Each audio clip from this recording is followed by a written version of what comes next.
2026 InnoVEX Forum. Our next session, Open Source Strategy from Trust to Business, will begin now. And I hand the stage over to IMA.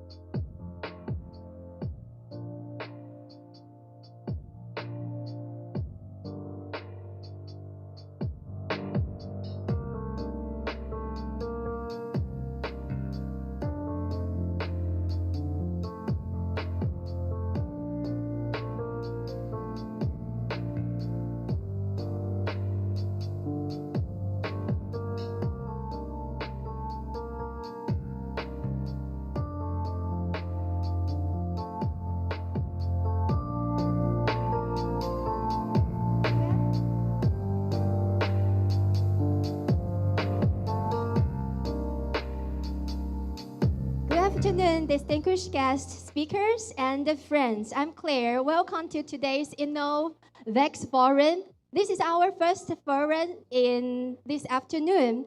The theme is Open Source Strategy from Trust to Business. Open source is now a key foundation of AI, cloud, data platforms, and the digital infrastructure. For Taiwan, it is also a way to connect hardware strength with software innovation. The Administration for Digital Industries of Ministry of Digital Affairs has been promoting industrial open source development. Today, we are honored to have two global open source leaders with us. They will address two important questions. First one, can enterprises trust open source? Second, and how can open source create business value? Before we begin, please join me in welcome Deputy Director General Chen Hui-Min of the Administration for Digital Industries for opening remarks. 好，我们请大家掌声欢迎数位发展部数位产业署陈慧敏副署长来到台上，为我们今天的论坛致欢迎词。欢迎陈副署长。Good afternoon, ladies and gentlemen. Welcome to the InnoVEX stage. There is no better place than here to talk about the future of technology. It's wonderful to see so many global experts here today. Today, we are deeply honored to welcome Brian Bielendorf and Justin Michaelin, two global leaders in open source. In this AI era, we want to show the world that Taiwan is not only a hardware leader, but also your most trusted technology partner. AI is changing our world face. We suppose a healthy software ecosystem so find key tools: AI computing power, data, talent, marketing, and funding. This helps our industry grow and work close with global partners.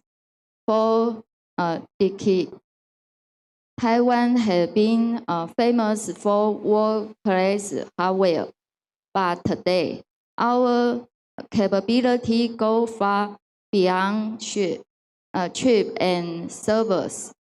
At the Administration for Digital Industry, we build shared tools for entire industry. So open source, AI can enter manufacturing, finance, and healthcare and more in a safe, easy, and scalable way. I wish you all an inspiring and productive time and innovation. We also welcome you to visit the Taiwan open source and they share the future of AI technology. Thank you very much. 欢迎大家等会演讲完，请到我们最漂亮的开源台湾馆参观。谢谢大家。好，掌声，谢谢陈副署长，谢谢您，谢谢 ，Thank you so much, Deputy Director General Chen, and thank you also to the administration for digital industries for supporting Taiwan's open source ecosystem and for helping bring this important topic to InnoVEX. Okay, now we would like to begin our first keynote. Our first speaker is Brian Bellendorf. Brian is the board member of Electric Frontier Foundation and a longtime leader in the global open source movement. He also served as a general manager of the Open Source Security Foundation. His talk is titled Securing the Open Source Supply Chain for the AI Era. Today, AI products depend on open source frameworks, packages, models, and data tools. But this also creates new risks. A weak point in the supply chain can affect many products and many companies. Brian will share why trust, security, and shared responsibility are now essential for open source in the AI era. Now, please join me in welcome our first speaker, Brian Bellendorf. Welcome.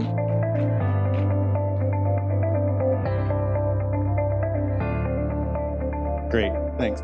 And do I get the slides on the monitor here too? Hi, everyone. Thank you very much for inviting me to speak. I'm very happy to be traveling here to Taiwan. The last time I was here was 2006. For a Wikimania conference, and wow, have things changed and really grown. I'm Brian Bellendorf. I have spent a career building open source communities and ecosystems in many different ways. Both as an early co-leader of the Apache Software Foundation, and then working at the Linux Foundation on leading a number of initiatives, including the Open Source Security Foundation. I like to think that open source software represents the dark matter of the software world. It is behind so many things that we have come to use. We don't even realize it.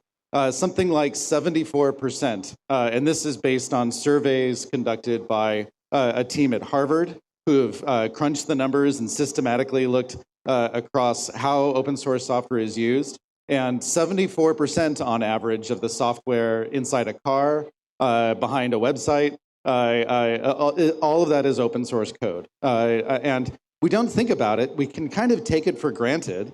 And many of you, if you're writing software, get to benefit from this universe of pre-existing databases, infrastructure, all these pieces that have collaboratively been built for you. Not to say proprietary software is bad or anything. I don't believe that it's bad. But I believe, and I've spent a career working with teams to build that dark matter to create more and more for us to build on top of.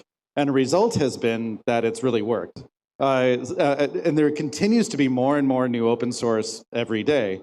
Something on the order of 4,000 new packages show up in NPM, which is a major directory of open source code, just for the Node programming environment, node.js. But every day there's updates to that. And 96% of code bases out there incorporate open source components into them. It is the default.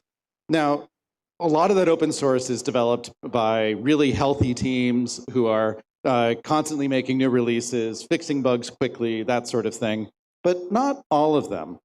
Some of you may have seen this graphic from XKCD that gives a very honest representation. I'll be frank about the state of the software ecosystem, no matter what you're building up here. Oftentimes, you're building on top of these layers and underlying libraries and individual components. And again, some of them are really well built. The Apache Software Foundation specialized in building communities that really build robust open source projects, and Justin will talk about that quite a bit. But there's other pieces that are sometimes built by one developer, sometimes as an act of charity rather than as an act of something commercial. And there's a real risk that they get burned out, or that they don't have any money to invest in security scans, or to do the kinds of things that really we need to be able to trust what we built up here. we really wouldn't want to live in a physical building that looked like this or drive on a bridge that looked like this. So, but we have a lot of the software world dependent upon these critical pieces. And that has led in the last couple years to some really remarkable incidents and events that have helped characterize the challenges that we face. In 2020, there was a massive attack on a software supply chain that was, the vector through that was a commercial package called SolarWinds. This was actually not specifically about open source. This was about somebody who was a software supplier to a lot of downstream deployments who got hacked, infiltrated with a backdoor, and that suddenly got very widespread. And it started people thinking about, well, even the term software supply chain was not a popular term or really on everyone's lips back then. Here in Taiwan, obviously you understand supply chains really well, but most of the software world didn't think about the risks of software as it passed through multiple layers before it ended up in deployment. And frankly, how casual we were about verifying the integrity of packages as they made their way down the supply chain. Another attack that happened in 2021 that was a lot more specific to open source was Log4Shell, which was an attack on the Apache project Log4j. It wasn't something that compromised the development servers or it wasn't a backdoor. It was just a vulnerability that, because it was just the wrong kind of vulnerability, ended up compromising everybody who used Log4j, which was everything from the Apple App Store to physical security systems to all sorts of surprising places. And it spawned conversations at a government level in the United States and in governments around the world. And this was open source code. And this was a team of professional developers working on Log4j. It's just they didn't have the resources at that time to do a security scan of their code, which for about $50,000 at that point would have turned up the bug that was found, right? It isn't the kind of thing that many open source projects, even ones very critical like Log4j, tend to have the resources to be able to do. More recently, the PyTorch application, which is a very commonly used one in the development of large language models, there was a dependency confusion attack on that, which it was a little bit more of an explicit, again, supply chain attack, but that ended up getting noticed very quickly and closed, but it made its way into many of the major models published on Hugging Face at that point. And then just 2 years ago, there was an even more severe compromise in something called XZ.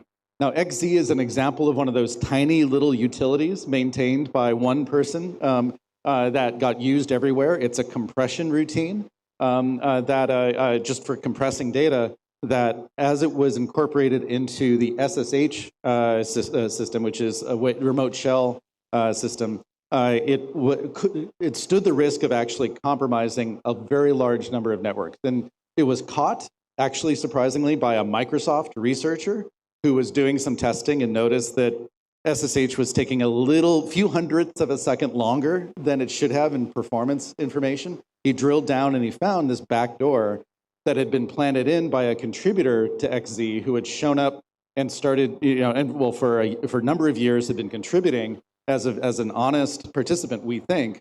But it turned out he was probably, that attacker was probably a nation state actor from a certain other country across the strait here.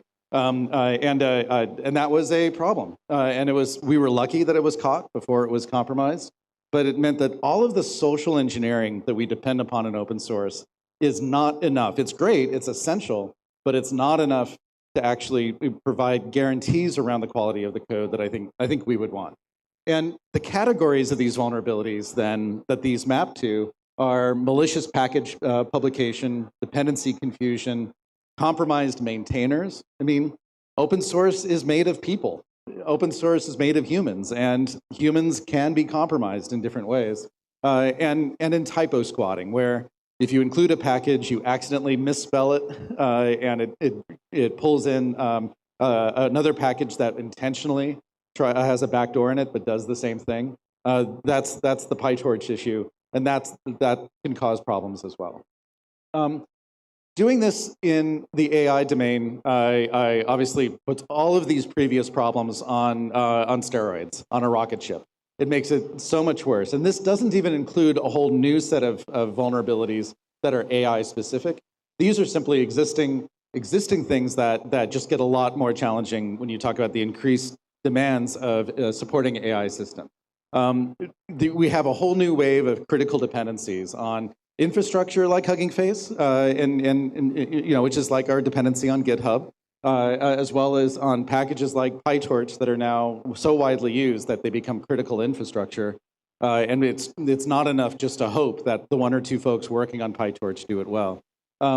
We have whole new pipelines of software that hadn't existed before the AI domain, from the generation of models, pre-training, post-training, RAG. I mean, a lot of this domain is still very young. There's a lot of people vibe coding these tools, and it feels like a lot of these security issues are not well taught in professional engineering schools. This is frankly new for a lot of us, and so while a lot of the older packages have been hardened, and I'll talk about how, there's a whole new set of developers who need to be educated on how to build secure systems. The pace of innovation, the pace of change is so much greater now than before, and the number of new packages that are AI related are outstripping the ones that can be validated as secure.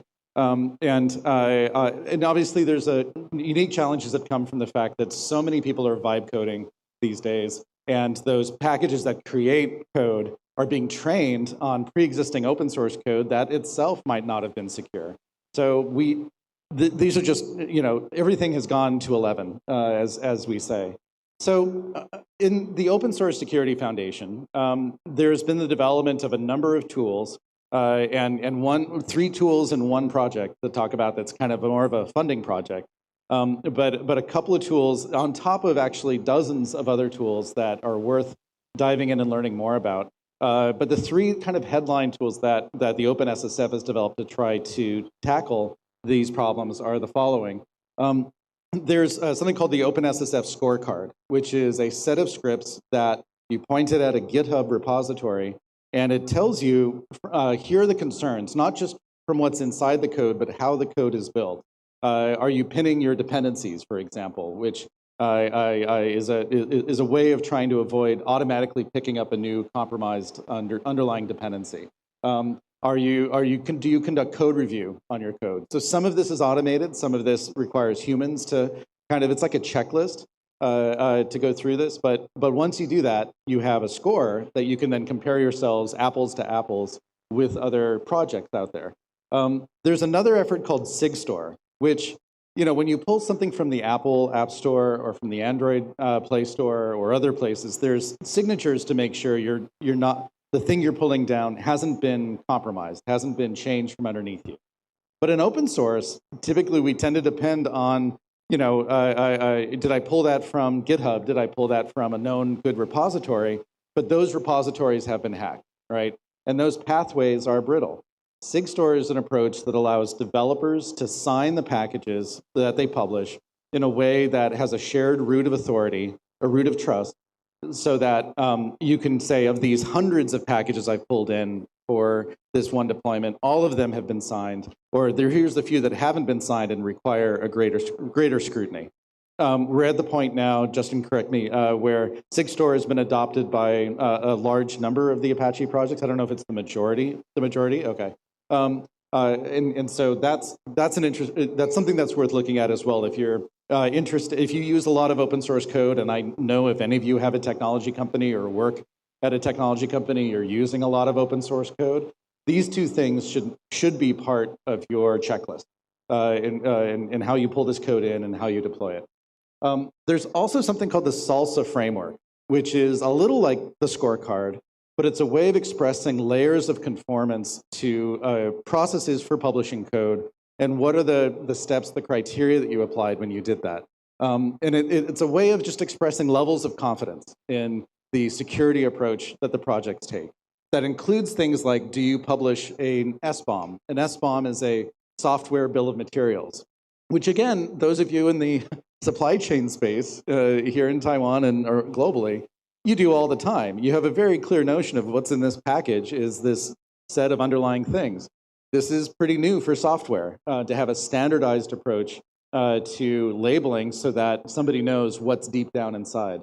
This was something that really was highlighted during the Log4j compromise. Was nobody knew if they were vulnerable because they didn't know if they were running Log4j or which version of it. So the SALSA framework helps standardize that across an organization, and it helps you say, this is really rigorous that what we publish. And a lot of these are just kind of trying to put a layer on top of the existing chaos of how open source is often built. But there are a bunch of people involved with the Open Source Security Foundation who realize that many projects, and Log4j as an example, simply can't afford to do their own software security scans or to set up automated processes to look for security vulnerabilities or help lead to more secure development practices. To harden various repositories or help raise or bring more of a culture change to certain open source communities. And so there was a fund set up that was put together initially with money from Microsoft and Google, and then later was added to that Anthropic and Amazon and a number of other large companies, even ones outside of the tech company kind of core, which over the last 5 years has spent over $25 million in grants to open source projects to help them uplift their security operation, right? To hire full-time security professionals to do the security scans and to generally be more secure. There's another big project that emerged this year called Project Glasswing. And Glasswing is a collaboration between Anthropic, who have brought their most recent, most advanced AI model called Mythos, which has turned out to be really, really good at finding vulnerabilities in open source code, in software code at all, and then validating that those are real vulnerabilities and what is an appropriate way to demonstrate the vulnerability as well as to get it fixed. But this is a very dangerous model, obviously. If they put this out to the public, a lot of bad actors would use it first to compromise a lot of systems. So Anthropic is doing the right thing here, which is actually not a very open source thing, but was to first go to a lot of the major open source projects and to some of the larger companies that support those projects and give limited access to that tool for the purpose of improving the state of security of open source code. In the last few months, since that's happened, I think the official tracker on the Anthropic website listed 23,000 vulnerability reports that had been generated. Those go through a process of whittling through them and getting things fixed and pushing them upstream. And it's ended up with about 100 CVEs, which are public announcements of vulnerabilities. But essentially thousands of bugs, small level bugs, and some of them very severe bugs have been fixed. And any of you who watch open source code, you've probably been inundated this month with new release after new release of very core things as they've been getting patched by Mythos. And this is everything from the Linux kernel to router security, to router software, to really deep things that have been vulnerabilities for in some cases 20 years in open source code. So this is good, and this wave of fixing these long-standing bugs, we think it'll be a wave. But it's great to have a tool like this that'll help us harden the security of code going forward. But the most important thing is to think about going forward, what can we all do together to increase the trustworthiness of open source code? Because certainly there's nothing magic about open source that leads automatically to more secure code. And there is quite a bit of people who benefit from using open source code who they're not required to contribute back, but really we've always depended upon giving back. Justin will talk more about this as he does, but if there are things that I could appeal to all of you to consider doing as individuals or asking your companies to consider resourcing, if you depend upon open source, which again, I'm 98% confident that you do. So as an individual, right, there's a set of security practices. Take a look at those tools I mentioned. Look at the different OpenSSF projects. They're all about improving open source projects as a whole, right? Not just one project, not just a step to take. So run scorecards, sign releases with SigStore, that sort of thing. As organizations, consider adopting SALSA, consider adopting SBOMs and that sort of thing. And also allow your engineers to not only work on security issues related to the open source code that you run, maybe consider funding a security scan of a particularly critical component for you, but allow your engineers to participate. So many companies these days use open source, but they are either afraid or think that they're throwing money away by having their engineers participate publicly in these projects. And that's really the wrong approach. You really should involve them. And at a broader level, both individuals, organizations, and ecosystems as a whole, it'd be great to see more of the open source foundations at the heart of pulling these efforts together actually have some better funding to do that.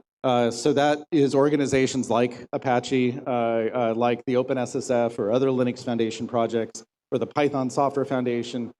Most of these organizations have ways for companies to become a sponsor. So if you can't contribute engineers, but you can contribute a couple $1,000s, there's ways for that to be immediately and directly helpful to improving the state of security in these open source projects. And it's important to remember that free software isn't just free to secure. It takes dedication and commitment by those who benefit from it to turn that around. I'll also mention this is really a place where government can play a good role in helping reduce risk for all of the companies in their countries and their own governmental use of open source code at the heart of it. And that's really the main message I wanted to get across. Thank you so much.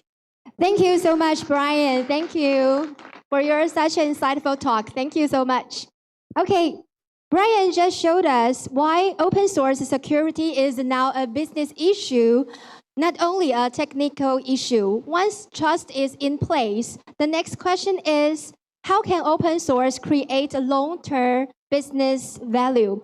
Our next speaker, Justin McLean, his talk is about from open source to business value.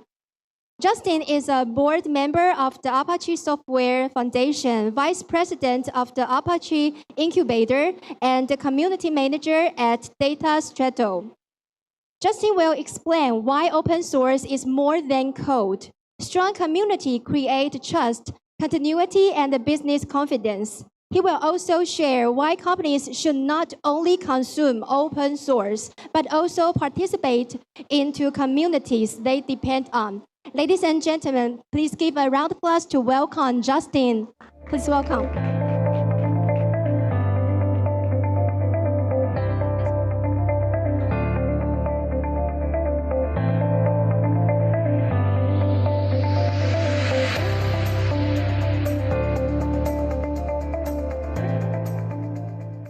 Hi, everyone. So I'm just going to start off by saying that this talk is not going to be about licensing or governance or how to start an open source community. My talk is actually a bit simpler and I think more useful. The business value of open source increasingly comes from the community that surrounds it and not from the software itself. And we've got to a point in time where everybody in this room already depends on open source software. Open source software is running on your phones, it's running as your infrastructure. As Brian was saying, 96%, I think it was, of companies use open source software in one form or another. Now, I've spent more than a decade at the Apache Software Foundation, and most of my role there has been helping projects grow from the very beginning to becoming a top-level project there. And I've also recently been on that journey myself. I helped mentor a project called Apache Gravitino, and it came from a single company. It was closed source, became open source, got donated to the Apache Software Foundation, and eventually became a top-level project. So that's my background and where my experience is today. So, let me start with something that everyone in this room knows.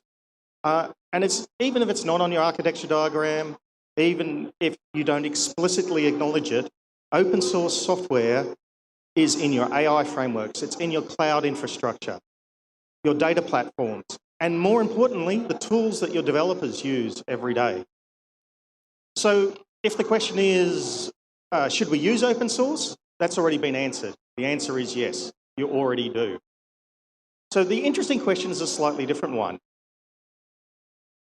When the direction of the software you depend on is being decided, who decides that, where it gets built, and where is it headed?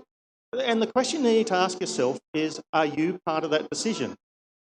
Or are you only finding out afterwards?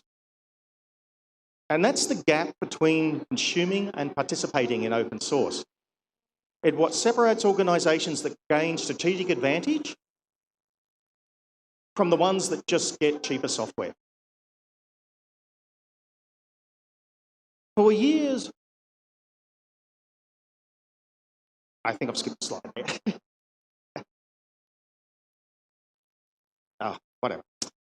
So for years, organisations adopted open source for very practical reasons. It is cheaper, you move faster, and you improve. Can I go back? Yeah, let's go that way. You move faster and you avoid being locked into a single vendor. They are great advantages for using open source software. But what do you notice they have in common? That is all about consuming software. And that is a consumer's view of value. It does not explain why, for example, why two companies would be involved in the same open source project when they get very different value out of it. If the cost savings was the only point in doing that, they wouldn't be there. So there's something more interesting beyond that. And something has changed over the last 20 years. Open source software used to mean a standalone tool. You'll download it, install it, and use it. You would maybe replace it with another tool in 6 months to a year's time. But that's not the case anymore. This open source software is now embedded in your infrastructure. It is embedded in your AI systems. It's in your data platform. It is the foundation, the basic foundation that everything you have runs on. And that infrastructure changes the relationship with open source software completely. As I said, you can place a tool in 6 months' time, but if you're relying on infrastructure, that infrastructure is hard to replace and it often exists for a long time.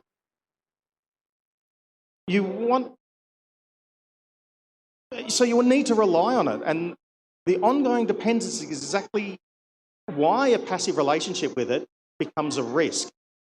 And this is the part I think that most organisations miss.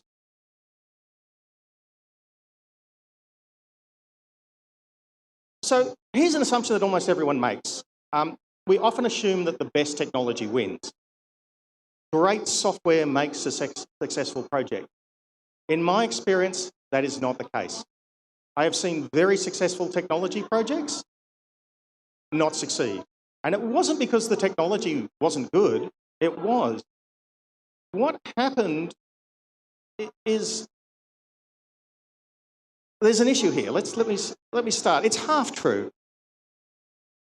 Good software will initially attract good people. It'll attract the first users and contributors to it. It'll get people interested in it. But you need a lot more than that to sustain a software over time. And this is becoming more and more true with us living in the age of AI, and that we can now use AI to create software really easily. So what makes the difference is the community around it, and that becomes the scarce and valuable part. What is important is the people who hold the knowledge and those people who help newcomers come to the project and make the project be able to adapt when changes happen. Or when the original creators of that project move on and go on to do something else. So software attracts users, communities create sustainability. And a lot of projects start the same way. You have a small group of people, they have a shared technical problem. They move fast because everyone shares the same context. Processes are light, decisions are informal, and this works well. But it only works well for a while.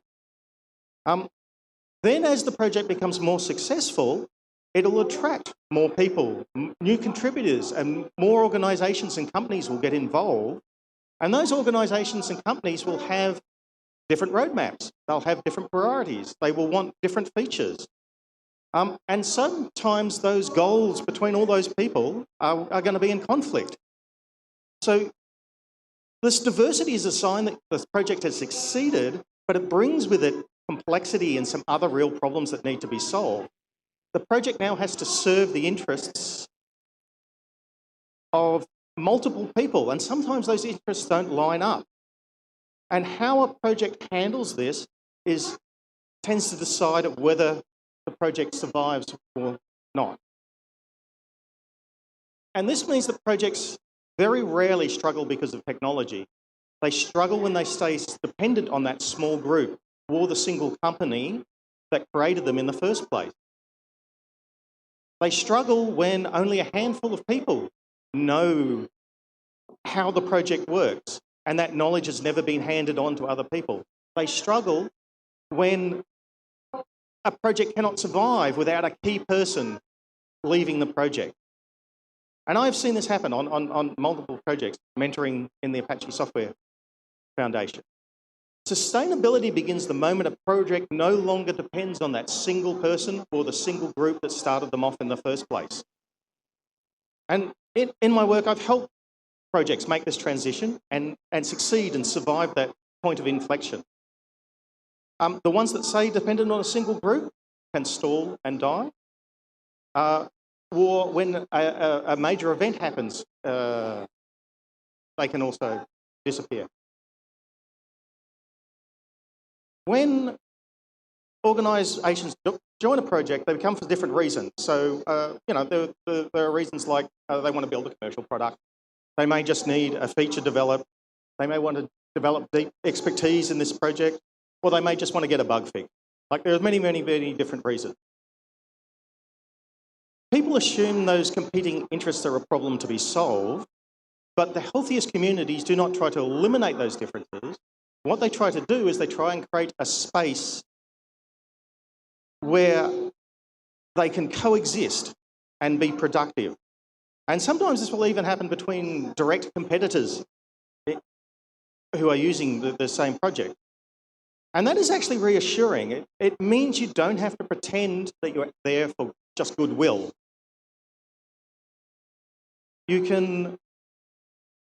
Your commercial interest is a valid interest for being involved in open source.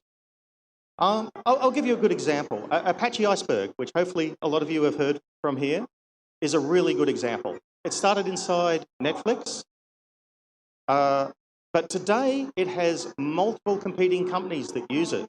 We have Snowflake, Amazon, Google, Apple, a whole lot of others who all work together and contribute to it to make all of their software better. And they do that because they need it, and they need it for them individually to succeed.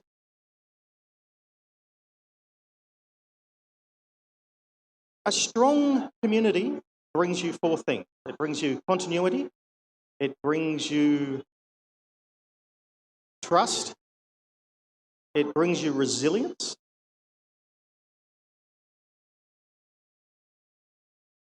and that means that there's a few things there. So it means that the project will keep going. It means that you can rely on it. It means that it will survive shocks. It means that you can have confidence in it, and that confidence justifies building your products and your operation on this software. And more importantly, on software that you don't own, that is owned by everyone. And that's the value of this. So, but it gives you more things than that as well. It means that you can, if you're involved in the project, you can actually have some influence over the roadmap. So the software evolves towards your needs and just not other people's needs. It means that critical systems keep working when a vendor walks away from a project. It means that you get early warnings in shifts of directions and possible changes. It also gives you access to people who are working with the technology, and you can hire them if you want. And none of those advantages appear if you're just a consumer of the software. You've got to be actively involved in it. And that's the part that's easy to miss. because we mostly talk about open software as only having benefits. So there are some downsides, particularly if you only consume. If you never participate, then you're carrying real risk that you probably haven't accounted for. You have no influence over where the software goes, so it evolves for other people's needs instead of your own. You get no early warning when the roadmap or maintainers change. And if the project stalls for whatever reason, you're exposed because you have no relationship and no recognised position to be really do anything about it. You can possibly fork the software, but that is time-consuming and expensive and creates a lot of effort. So just consuming software feels free and it feels safe, but is neither. It is risky. For something that is now core infrastructure, having no voice in its future is a real risk. And the good news is you can remove most of that risk by just taking part.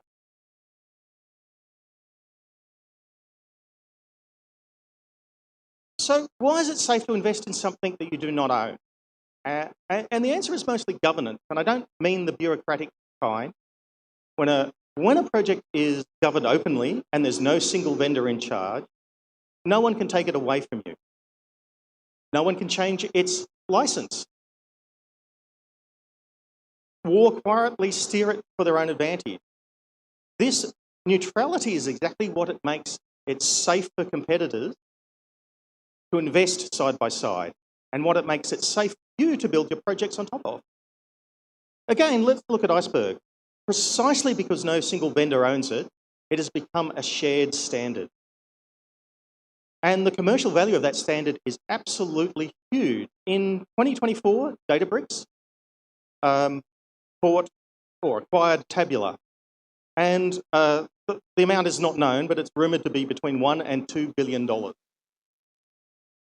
And Tabular was the small company that was founded by the people who left Netflix and who started up Iceberg. So the code itself was open to everyone. They didn't have to do this. So what they were really paying for was the right to anchor themselves to a standard that they couldn't own and neither could their competitors own.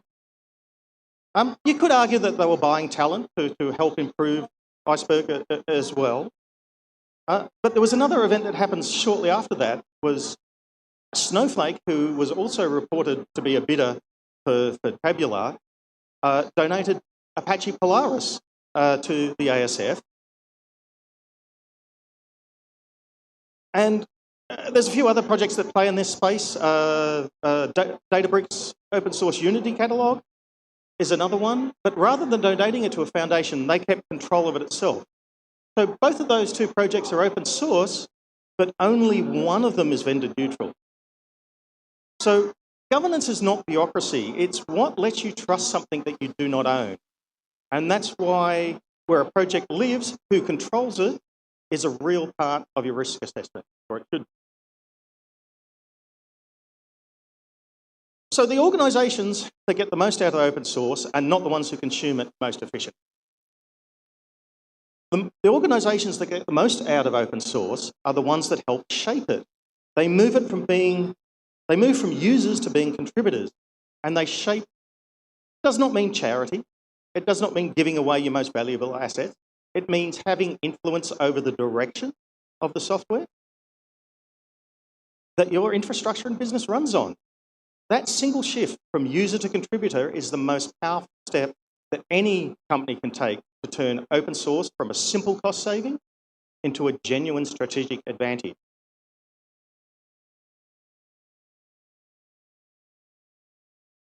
So, and the barrier to that is much lower than you expect. You can start out really simple. You don't have to commit a team of engineers or become a core maintainer overnight. You can start small, and it still counts. Join the mailing list of a project. Ask some questions, even if they're not very smart questions, but other people may be afraid to ask them. Tell the project how you use it. Having actual case study can set the direction of a project. Raise issues when something is broken or missing. Fix documentation that you find confusing. raise, if you actually have made patches internally to the software, contribute those to the project upstream. So all of these are very, very simple steps. Even taking part in events like this is a meaningful way to contribute. And by taking each one of those small steps, it builds a reputation and a relationship with the project. And that reputation is eventually what turns into influence. Contribution is much broader than just code, and everyone who's seated in this room can start that right now.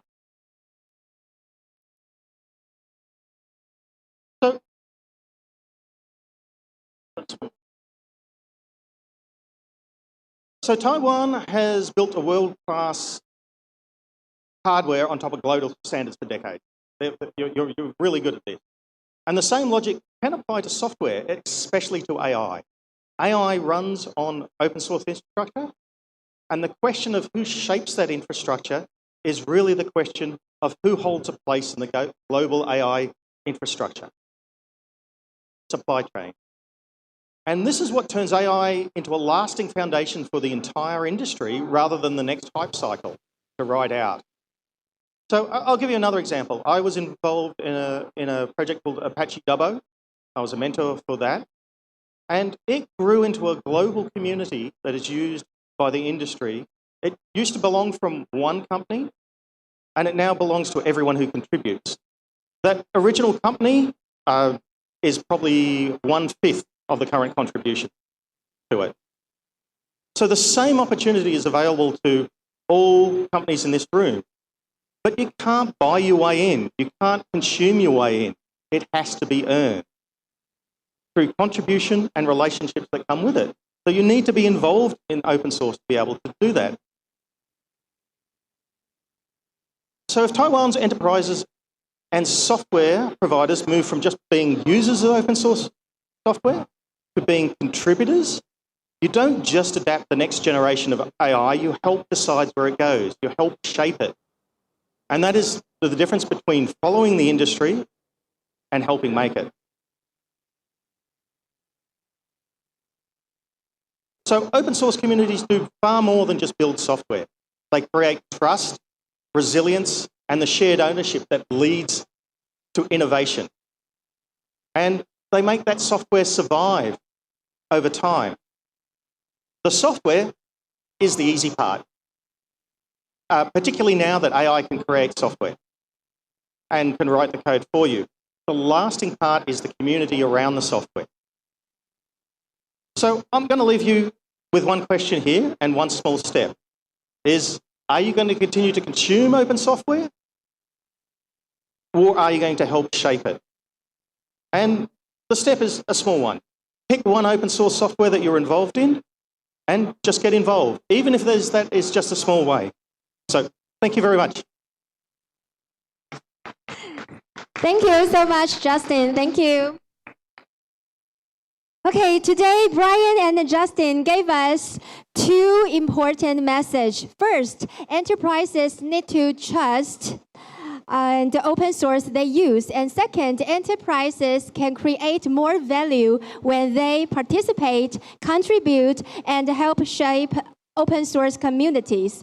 For Taiwan, this is very important message because we know we have strong hardware and semiconductor capabilities. But now we need stronger software influence and open source participation.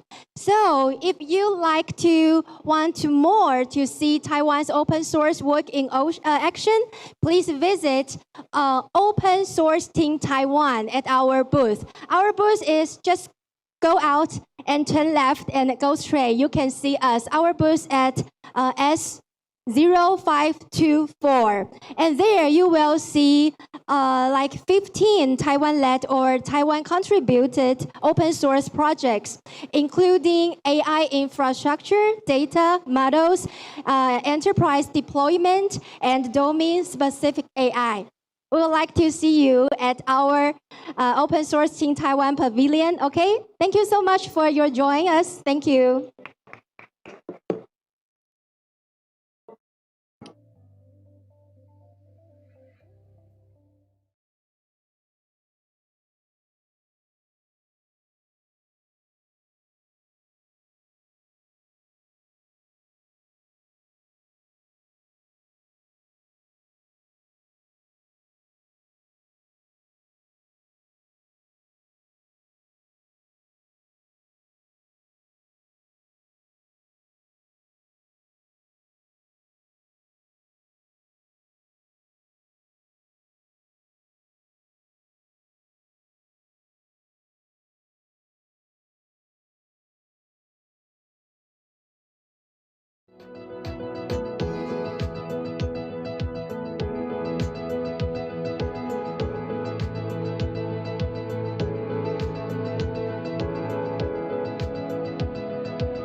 Good afternoon, ladies and gentlemen. May I have your attention, please? Our next session at the center stage will begin in 5 minutes. I would like to invite everyone to join us for the discussion of Discover the Next Disruptors, an exclusive showcase of the Japan Bizcrew Pavilion.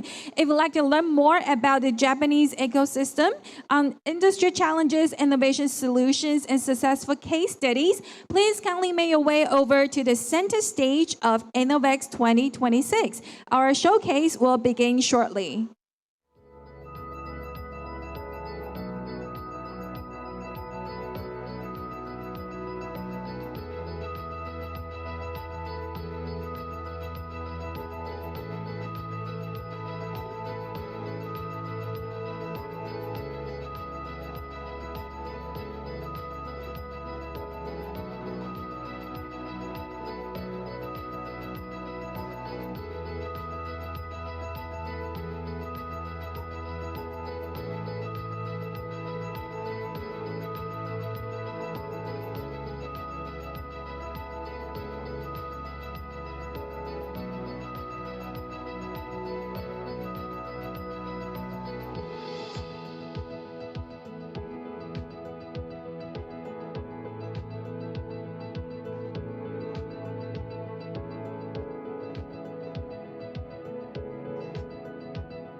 Good afternoon, ladies and gentlemen. Our next session at the center stage will begin at 2 p.m. 2 p.m. We would like to invite everyone here at InnoVEX 2026 to join us for the discussion of Discover the Next Disruptors, an exclusive showcase of the Japan Bizcrew Pavilion. If you would like to learn more and to interact with the Japanese ecosystem and the Japanese startups, please make your way over to the main stage at InnoVEX 2026. Our session will begin at 2 p.m.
各位贵宾，大家午安，欢迎来到 InnoVEX 的主舞台。我们下一个阶段的讨论会在2点钟左右准时开始。我们接下来呢会聚焦在日本馆、日本创新生态系的讨论。如果你想要认识日本非常优秀的新创，也想要了解日本生态系的发展，邀请所有目前在 InnoVEX 场馆的参展朋友移驾到我们主舞台的现场，我们接下来的 session 再过5分钟后就要准时开始了。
Good afternoon, ladies and gentlemen. Our next session at the center stage, Discover the Next Disruptors, an exclusive showcase of the Japan Bizcrew Pavilion, will begin really soon.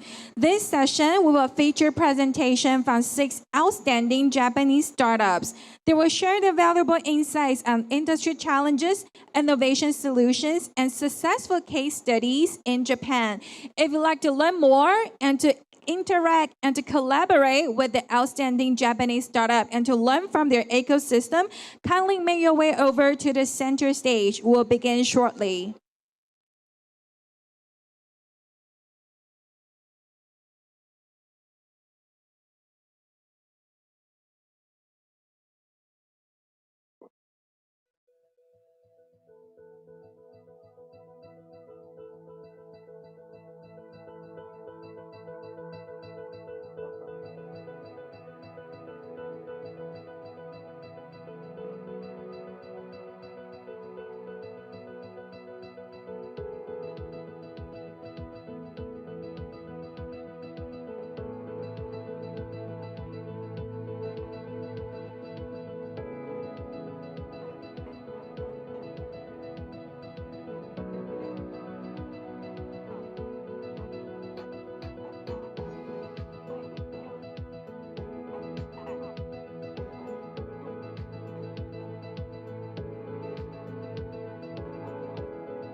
Good afternoon, ladies and gentlemen. Our next session, next Disruptors and exclusive showcase of the Japan Bizcrew Pavilion will begin in 3 minutes.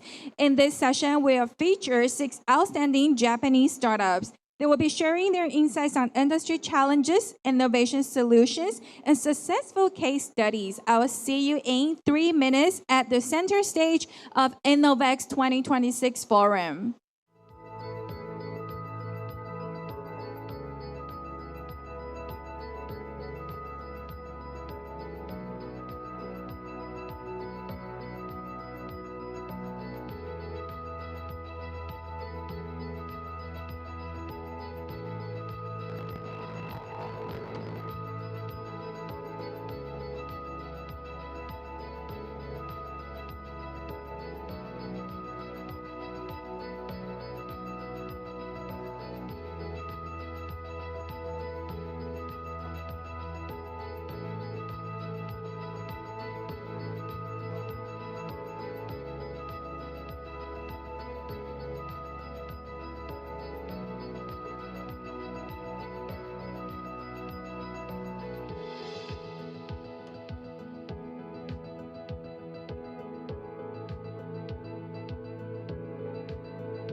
All right, good afternoon, ladies and gentlemen. Welcome back to the center stage. We're very delighted to begin our next session, Discover the Next Disruptors, an exclusive showcase of the Japan Bizcrew Pavilion. Hosted by Everidge, this session will feature a presentation from 6 outstanding Japanese startups. They will be sharing their valuable insights on industry challenges, innovation solutions, and successful case studies, as well as to build the opportunities for future collaborations with any one of you here. It's my great pleasure to hand the stage over to the team from Everidge to lead the showcase. Everidge team, please.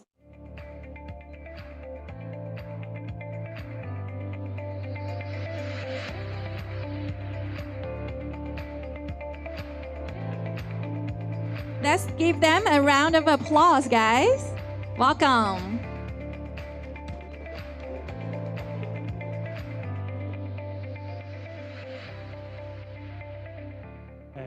Thank you for coming to this seminar.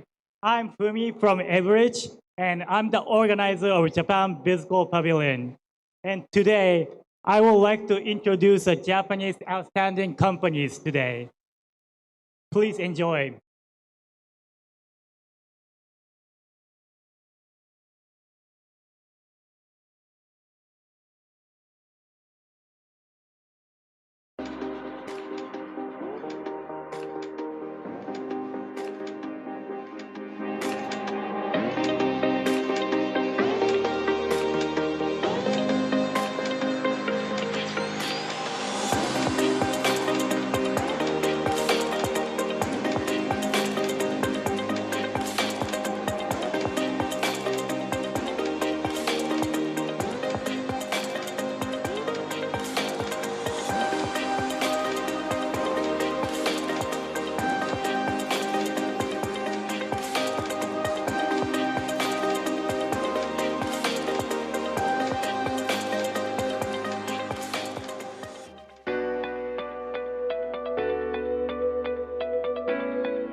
So I will pass on to Hakata-san from Solabito.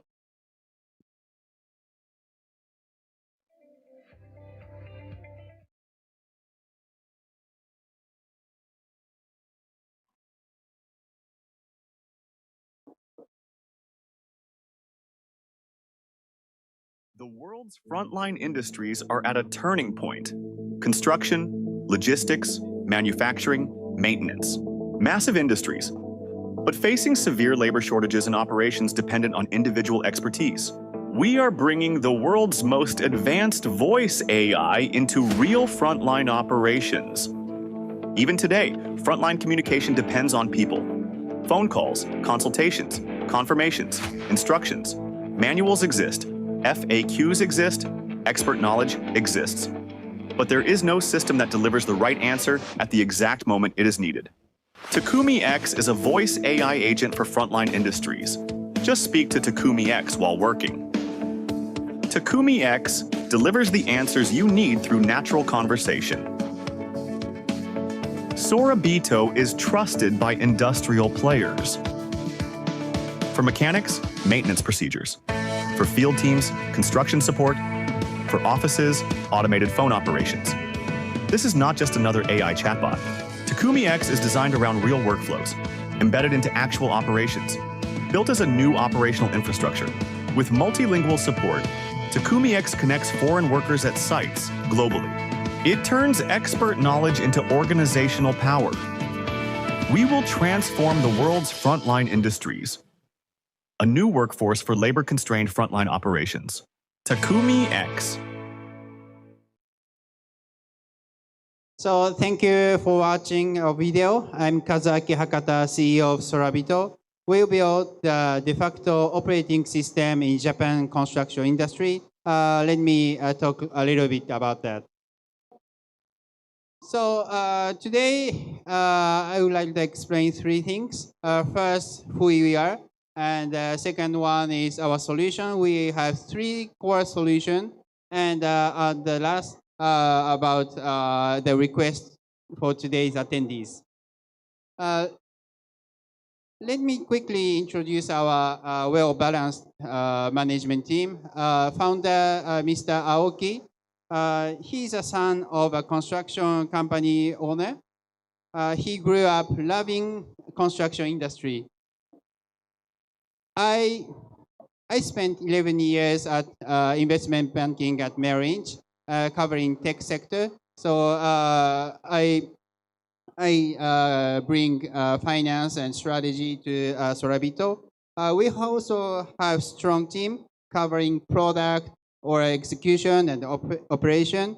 Also, we are backed by some of the largest prominent Japanese companies like Sumitomo, Eneos, Toda, that kind of players. They are not just investors, that's our industry partners. Sorabito has three core services. First is for construction equipment rental companies solution software. It helps rental companies managing their inventories, orders, and inspections. We have over 50% market share in this industry.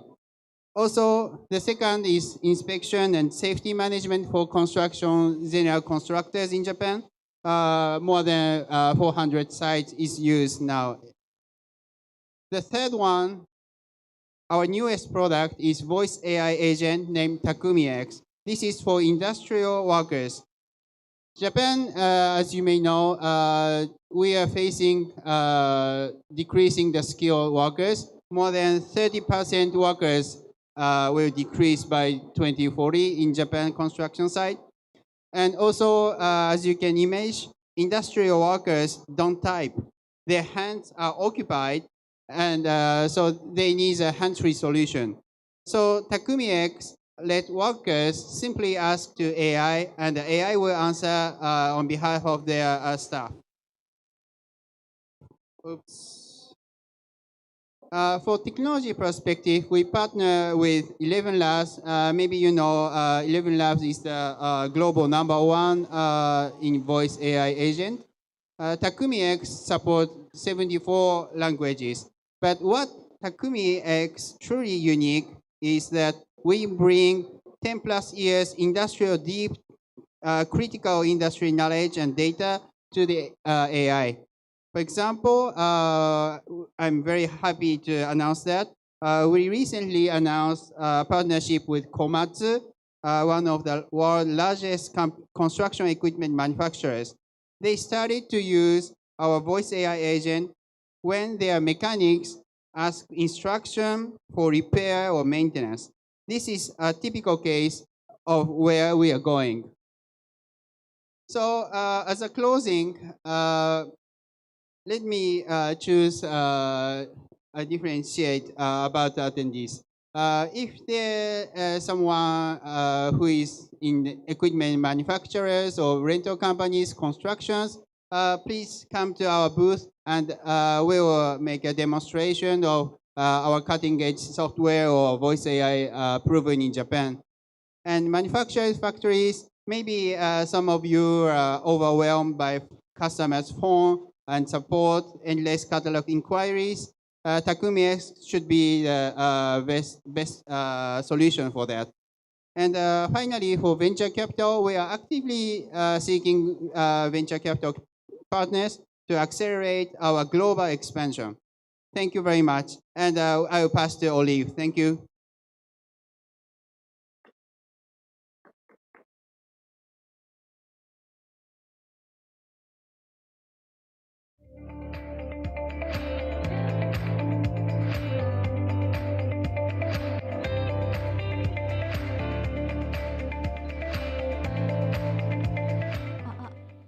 Hello, everyone. So my name is Shiori Nishimaki, business development leader in Olive Corp. So I will introduce you to our cloud-based platform that dataizes human status through contactless biometric data.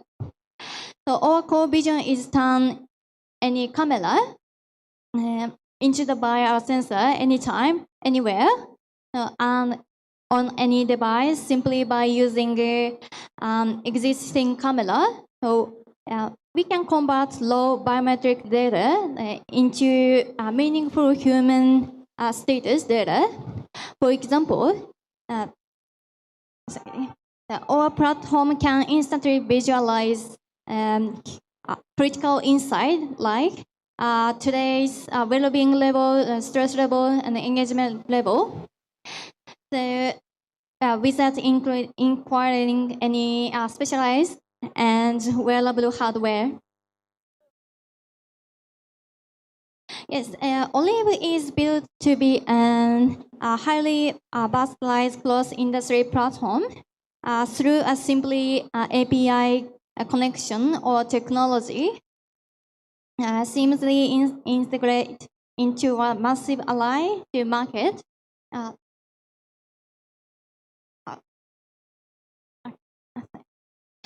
So we are already deploying our solution across several cross-industry platforms, like, for example, education, utilizing monitor student engagement, focus, and stress level in the real time. So as well-being and work style, utilize tracking employees' mental health, stress, and creating a healthy workplace environment. So customer satisfaction utilize as transforming retail DX by analyzing real-time customer emotion, responses, and engagement. Other area utilized as mobility as a service, entertainment, also like tourism DX.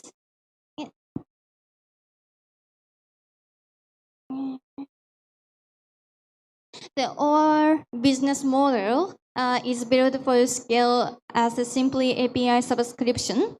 So we primarily operated on a B2B subscription model, allowing enterprise clients to easily integrate our software, also empowering them to scale into B2C and B2C channel.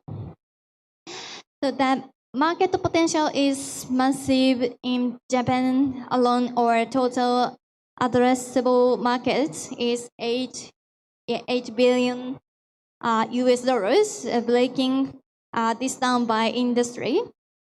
By industry vertical, we see 7,000 million opportunity in store, and it is 600 million in tourism, 400 million dollars in education, so, and 300 million dollars in well-being. Every cameras and every industry is a potential customer for Olive.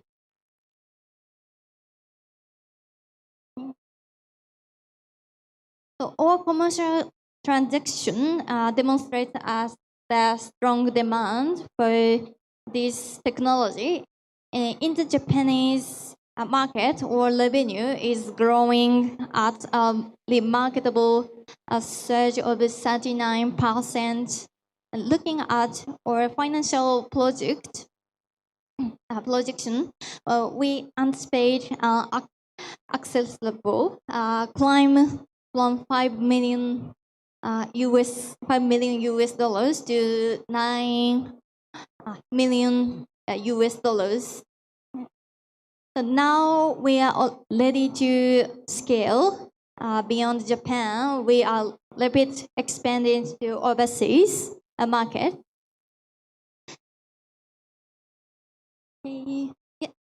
To executive this global vision, we have assembled a deeply talented, diverse team from all over the world, packing a powerful mix of commercial and technical expertise. So our CEO brings us still experience in creating new business and building machine learning. The deep learning in signal processing, high performance computing optimized, algorithm biomedical engineer, and the mathematical scientists, that a lot of it professional our team has. So at Olive, we are building the gap between human emotion and this digital data. We are welcome to talk to investors, ecosystem builders, and strategic partners here at InnoVEX. So please visit our booth in Japan Pavilion, and let's talk to you about how we can simply collaborate together. Yeah. Thank you, everyone. Next is cathode light metal industry.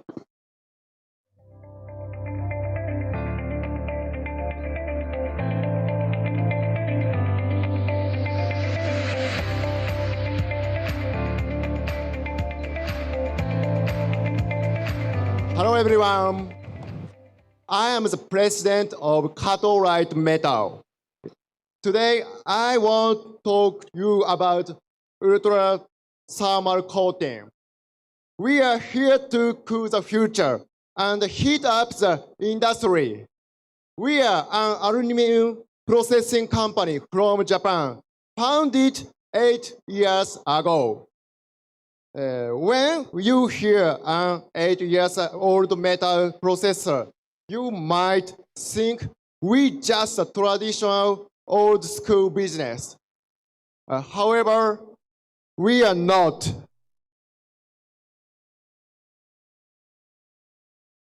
we discovered an innovative technology researched by a professor at Japanese university. It is a breakthrough designed to dramatically accelerate heat release. We took this advanced academic research and successfully commercialized it for the industry world. Right now, the global demand for data center is exploring, making thermal management one of the most critical challenges of our time. We are here today because we believe our technology holds immense immediate value for Taiwan's world-leading semiconductor and electronics industry. Let me show you how. Look at the world today. We face a cooling crisis. Next generation hardware like data center, AI components, EVs, high-end computer, and LEDs generate unprecedented heat. The traditional way to cool is to add more metal, use heavy heat sink, or buy expensive external cooling hardware. At the same time, we have the metal processors dilemma. Processing raw material into standard parts yield low margins. If we want to upgrade high-performance thermal manufacturing, it usually requires massive capital expenditure and complex facility retooling. The industry needs a solution that exponentially increases thermal performance without disrupting existing manufacturing lines. This is our answer, the ultimate thermal coating. We call the invisible ample. It is a microfixed layer rewriting the thermal limits of standard metal. The thickness is only 1 to 5 micrometer thickness. This means it has near zero impact on your design dimensions. But results are amazing. It improves cooling performance by 110% to 150% heat dissipation improvement. It dramatically outperforms market standard thermal coating. How do we do this? Our advanced filler integration creates a massive microscopic surface area, increase up to 172% surface area increase. Please look at these 3D maps. Our unique film technology clear bondings and fix thermal filler up to about 100 micrometers. It creates engineered high-end micro topography. This rough surface maximizes ambient thermal transfer. Simply put, it transforms a flat, low emissivity metal surface into a high efficiency radiator. Look at the fact at the 150 degrees Celsius range, raw aluminum can handle about 10 watt, 100 watt. But with our ultimate thermal coating, that same aluminum 100 once 1,000 watt to 2,000 watt per secure meter. This beyond market standards. The rule is simple. The lower the base emissive of raw material, the dramatically the improvement.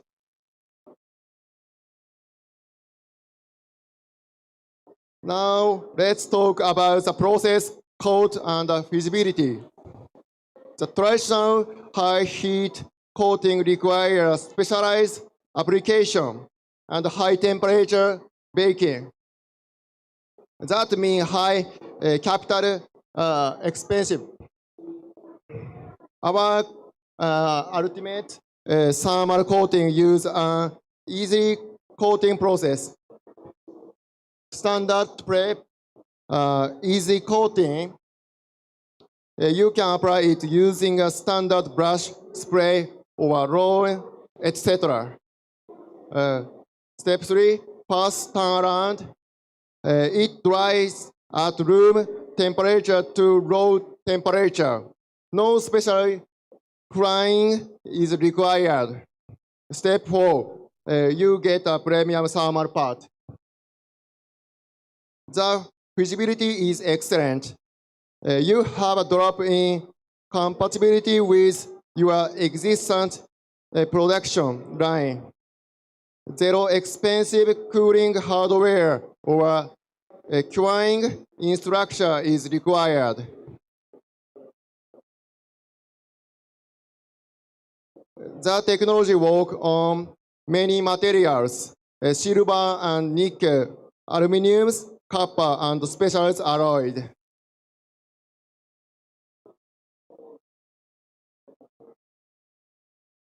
The process, the cost recovery model is very strong. Standard raw material processing give you low commodity margin.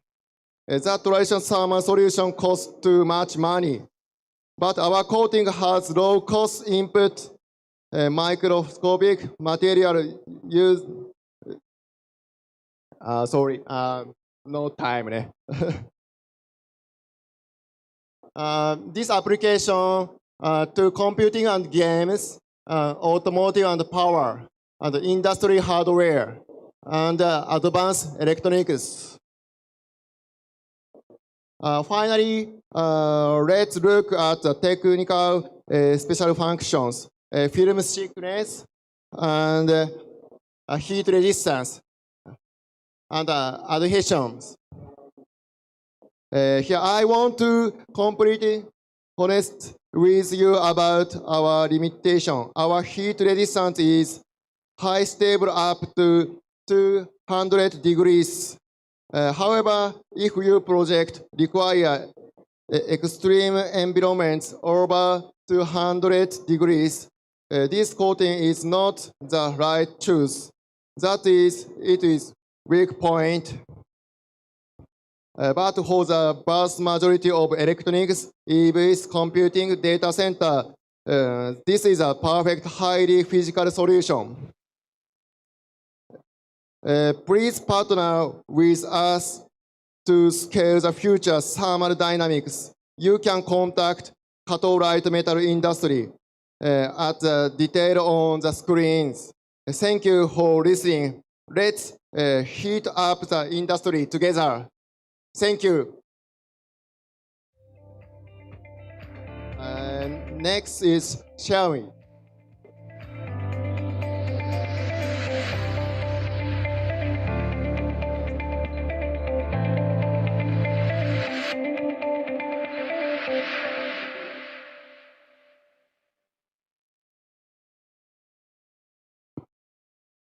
Hello, everyone. My name is Sean, founder and CEO of Hui-Min. I drank boba too much, bubble tea too much, and I'm about to throw up, so I'm gonna make it quick. So Hui-Min, what we offer is very simple. We are a leading startup on the smart business card platform, where it starts with a digital business card sharing with the AI-powered paper business card management for the paper business card that you receive. Let me show you the demo video. Oops.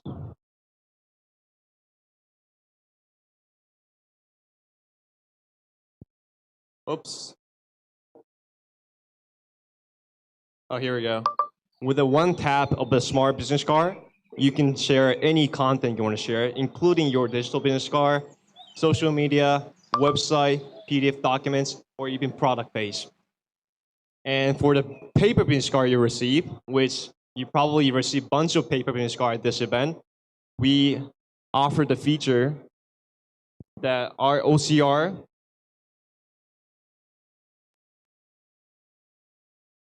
it can scan the paper business card you receive so that our AI can capture the contact information, push to CRM, and also write you the follow-up email based on your template so that you can follow up after the meeting immediately. So that's why we offer Smart Business Card platform, and we're a leading startup in Japan. We're looking for a partner to expand the market together outside Japan. But for this presentation, I'll be talking about our new service, Share Me for Event. So Share Me for Event is that, so for us exhibitors, the problem right now is that even you meet, with a lot of attendees, talk with a lot of attendees, you don't know who was actually interested in your product, and you don't know who should be, focusing on targeting right after the events. That's like the huge problem for us. And what we are building right now for event is that we're building a smart stamp rally. It's very simple. Attendees, they can just tap the smart stand at each booth so that they can get the digital profile about their company. So you can learn more about the company, and also at the same time, you can get the stamp for each company so that if you get a certain amount of the stamps at booths, you get a reward. So it's more fun experience for events, and you can remember who actually was the booth was offering about the service. And this is the very important part, is that for booth exhibitors, what they can do is that they can create a profile, Share Me profile, with the details that they want to share at the events, including the social media, service document, product page. And attendees, you can just let the attendees tap the smart stand at the booth so that you can share any content you want to share at the events. But this is the important part, but right after the events, exhibitors will know who was actually interested in your product, who actually came to your booth, and who was actually interested in your product or not, so that you can focusing on who you should be retargeting to right after the events. And for organizer, you know more data about the event, including which booth was more popular, what was the engagement at each booth, circulation rate. Any data will be available for the organizer. So again, for event attendees, it's more fun experience. No more need to carry around the bunch of paper flyers that you're gonna end up throwing away. You can remember who that booth was actually offering, and you can check it later. And for event organizer, again, they can maximize the event value and experience by offering this kind of service. And the booth exhibitors, especially, they can know exactly who came to your booth. You don't need to scan the paper business card of the attendees later. You can just let them tap the stand so that they can know who actually came to the booth and who was actually interested in your product or not. So that's our new service. But again, what we focus on is a smart business card platform. It starts with a smart card and business card management. So if you're interested in partnering with, the smart stamp rally or smart business card in your market, please contact me. And I'm looking forward to hearing back from you. Thank you very much. And and the next is Yusuke from the Alga Artists. Thank you.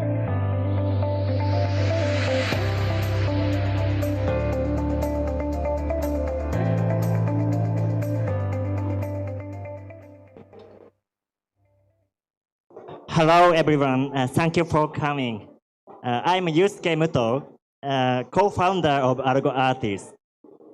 Today, I want to show a new way to build software for industrial operations. We call it discovery-led digital transformation. With this model, we ship fully custom system in weeks, not years.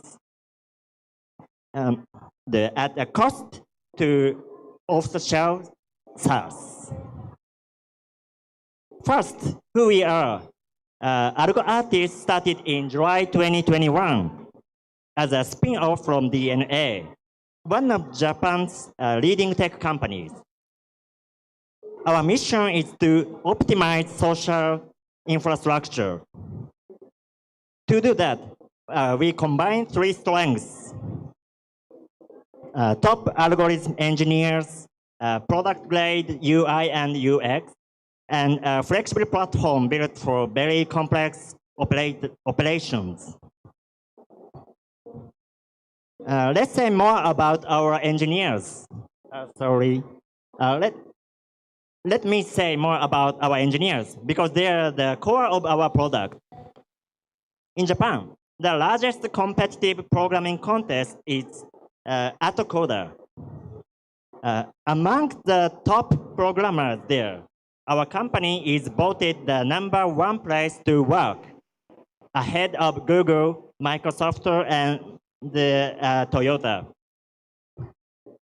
So we have the strongest algorithm team in Japan. These are the engineers who build your product. We work in two areas. The first is advanced algorithms, our optimization engine, Optium, and our industry SaaS package, Planium. The second is digital transformation. Today, I will focus on one part, discovery-led digital transformation. This is where we change the economics of building software. Here is the core idea. In the traditional approach, a project takes 6 to 12 months. First, months of writing specs, and then months of development. You wait a long time before you see anything working. We flip that. After a single first meeting, we ship a working prototype for free in about 1 week.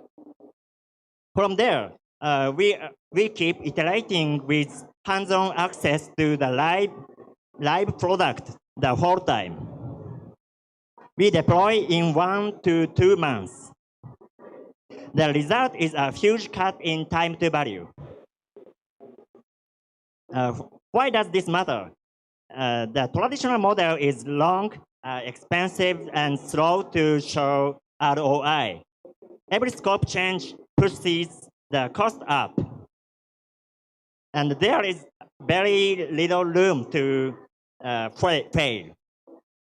With discovery-led, you get speed, lower cost, and high ROI. You can change direction easily. You can see a working result in as little as 2 weeks, and you can afford to fail fast and iterate. We deliver fully custom, full-scratch systems, but on the timeline and budget you'd expect from a packaged product. This is not just theory. Let me show 2 real cases. The first is demand forecasting and demand management system. It combines several forecasting models with a clean interface for planners. And the second is a bill of material and production process analysis tool. It maps a complex manufacturing flow so operators can see and optimize the whole process. But we both were built from scratch and both went live fast. So how do we move this fast? The answer is our common platform. From day one, every client needed heavy customization, vessel scheduling, fuel storage planning, production planning, transportation, and maintenance. Instead of rebuilding from zero each time, we built one common platform. The platform absorbs the hard, repeated parts, so our engineers focus only on what is unique to you. That is what makes discovery-led possible. We also think about what happens after we ship. We help clients in source development by upskilling their own people using coding AI agents. We start with a small team. Step by step, the team scales from 3 developers to 12 to 48 in 1 year. We are not building dependency. We are building latest, lasting capability inside your organization. Pricing reflects all of this. The first prototype is for free, and development runs from about 20,000 to 150,000 US dollars over 1 to 2 months. The annual license starts around $10,000. For free custom industry software, this is genuinely competitive.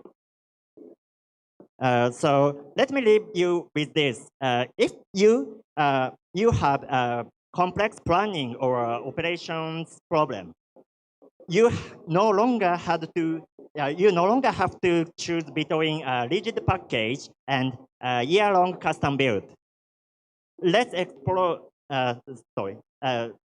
Let's explore what we could build for your operations, and I'd love to explore what that could look like for your operations. We also we have a booth here. It's right in front of the entrance, and we are running a live demo for you. And so please come and visit us. Thank you very much.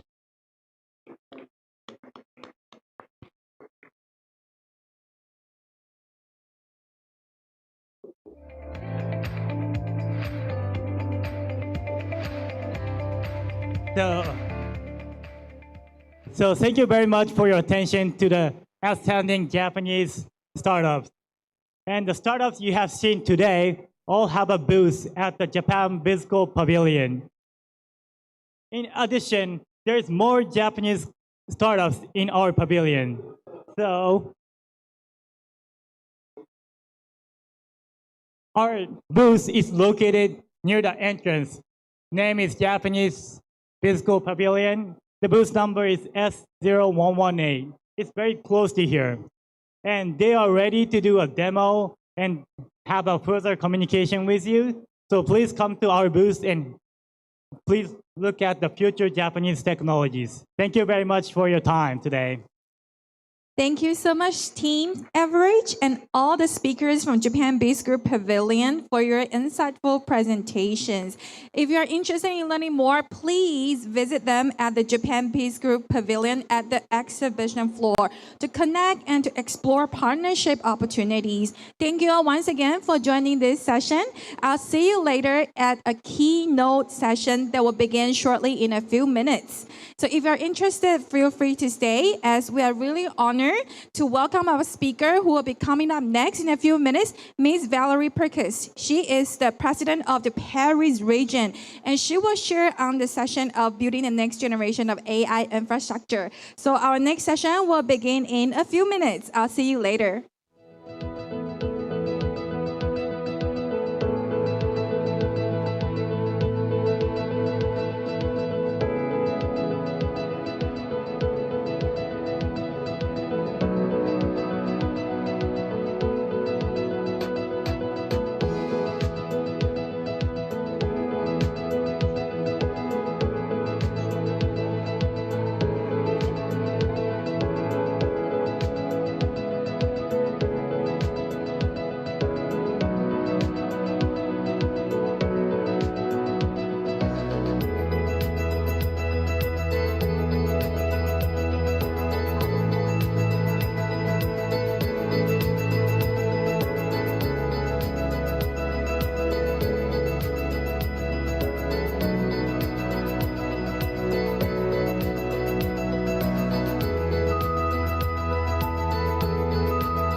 Ladies and gentlemen, our next keynote session at the main stage will begin shortly.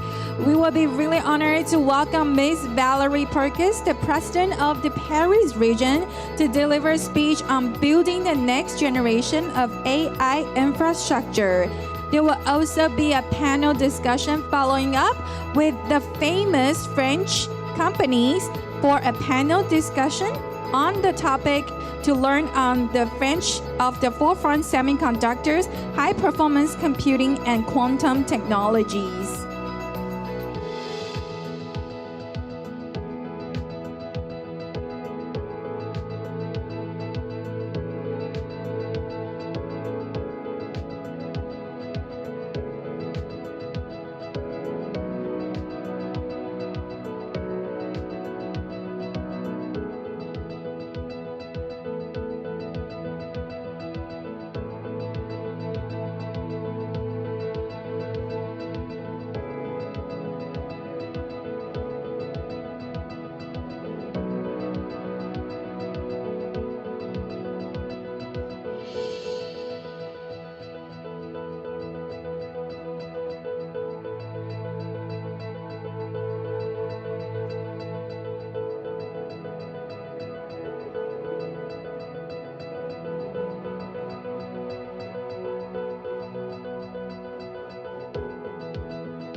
Good afternoon, everyone, and welcome back to 2026 InnoVEX Forum.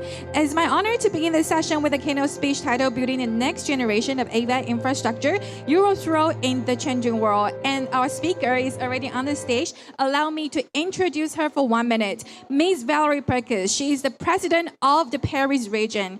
Throughout her distinguished career, she served as the French Minister for Higher Education and Research and Minister of Budget. And today, she leads one of the most dynamic innovation ecosystem in Europe. Under her leadership, the Paris region continues to drive deep tech innovation, global collaboration, and investment in the emerging technologies. Ladies and gentlemen, please join me. Give Ms. Mallory a round of applause. Thank you very much. Thank you. Minister, Chairman, distinguished guests, entrepreneurs, innovators. It's an honor to address you here in Taipei at InnoVEX, at the very heart of the global technology supply chain. I come from a region of 12 million people, the Paris region. It's the economic engine of the European Union. But I'm not here today to talk about the Eiffel Tower or the Louvre. I'm here to talk about chips, data centers, supercomputers, and the people who make them work. Because that is where the future of AI is being built. For years, AI was about algorithm and data. Today, AI has entered a new phase, the age of infrastructure. Running large AI models now requires immense computing power, reliable energy, advanced chips, and secure supply chains. AI is no longer just software. It is steel, silicon, fiber optics, and electrical power. It is physical, and it is geopolitical. Chris Miller, in Chip War, said something important. Semiconductors shape global power today, just as oil did in the 20th century. Concentrating advanced chip manufacturing in one place creates a single point of failure for the entire world. With the war in Ukraine, instability in the Middle East, and trade tensions across the Pacific, no region can afford full dependence on others. Europe understands this, and Europe is acting. So, what is Europe's role in this new world? Europe will not copy the American hyperscaler model. We will not copy Asian foundry model.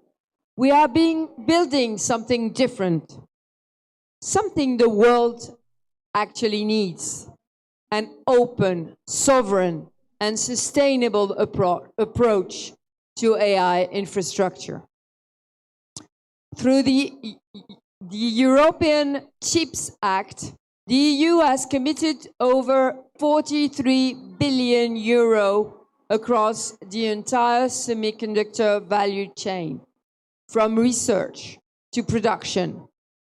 In France, at the Paris AI Action Summit in February 2025, we announced 109 billion euros in private investment commitments for AI infrastructure, the largest pledge anywhere in Europe.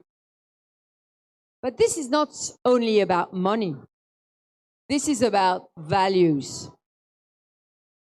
I think Europe offers something unique, a trusted space where data is protected, where energy is clean, where intellectual property is protected, where innovation serves society, not just shareholders. It's all about values, really. In a world dividing into technology blocks, Europe offers a third way, open to partnerships, committed to the rule of law, and determined to protect its strategic autonomy.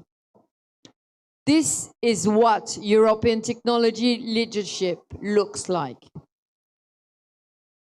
Within Europe, one region stands out, for sure. My region, the Paris region. Let me explain why. First, compute. The Paris region is Europe's largest concentration of data centers. Over 160 facilities, roughly 40% of France's total capacity. And we're just getting started. New projects will add several gigawatts, including Campus AI, a 1.4 gigawatt AI campus developed with MGX, Mistral AI, and NVIDIA. The largest AI campus in Europe. Why Paris region? Because France runs on nuclear power. Our electricity is fully decarbonized and competitively priced, with one of the most stable grids in Europe. When you run a data center, your energy bill matters. Your carbon footprint matters. And France delivers on both. Near Paris-Saclay, our big technology cluster, we host the largest site for high-performance computing in Europe. And in 2026, our supercomputer is being coupled with a photonic quantum computer from Candela, creating one of the world's first hybrid HPC quantum systems. This is not a pilot. This is production scale infrastructure. First, compute. Second, talent. 25 kilometers south of Paris, you've got Paris-Saclay. Paris-Saclay is ranked by MIT Technology Review among the world's top 8 innovation clusters, alongside Silicon Valley and Boston. 21% of France's total R&D output, 5 Nobel Prizes, 11 Fields medals, more than any regions in Europe. IBM, Fujitsu, Nokia, Oriba, Thales, Safran, EDF, Total Energy, Servier, all have research centers there. So do École Polytechnique, Centrale Supélec, Université Paris-Saclay, #1 in the world in mathematics.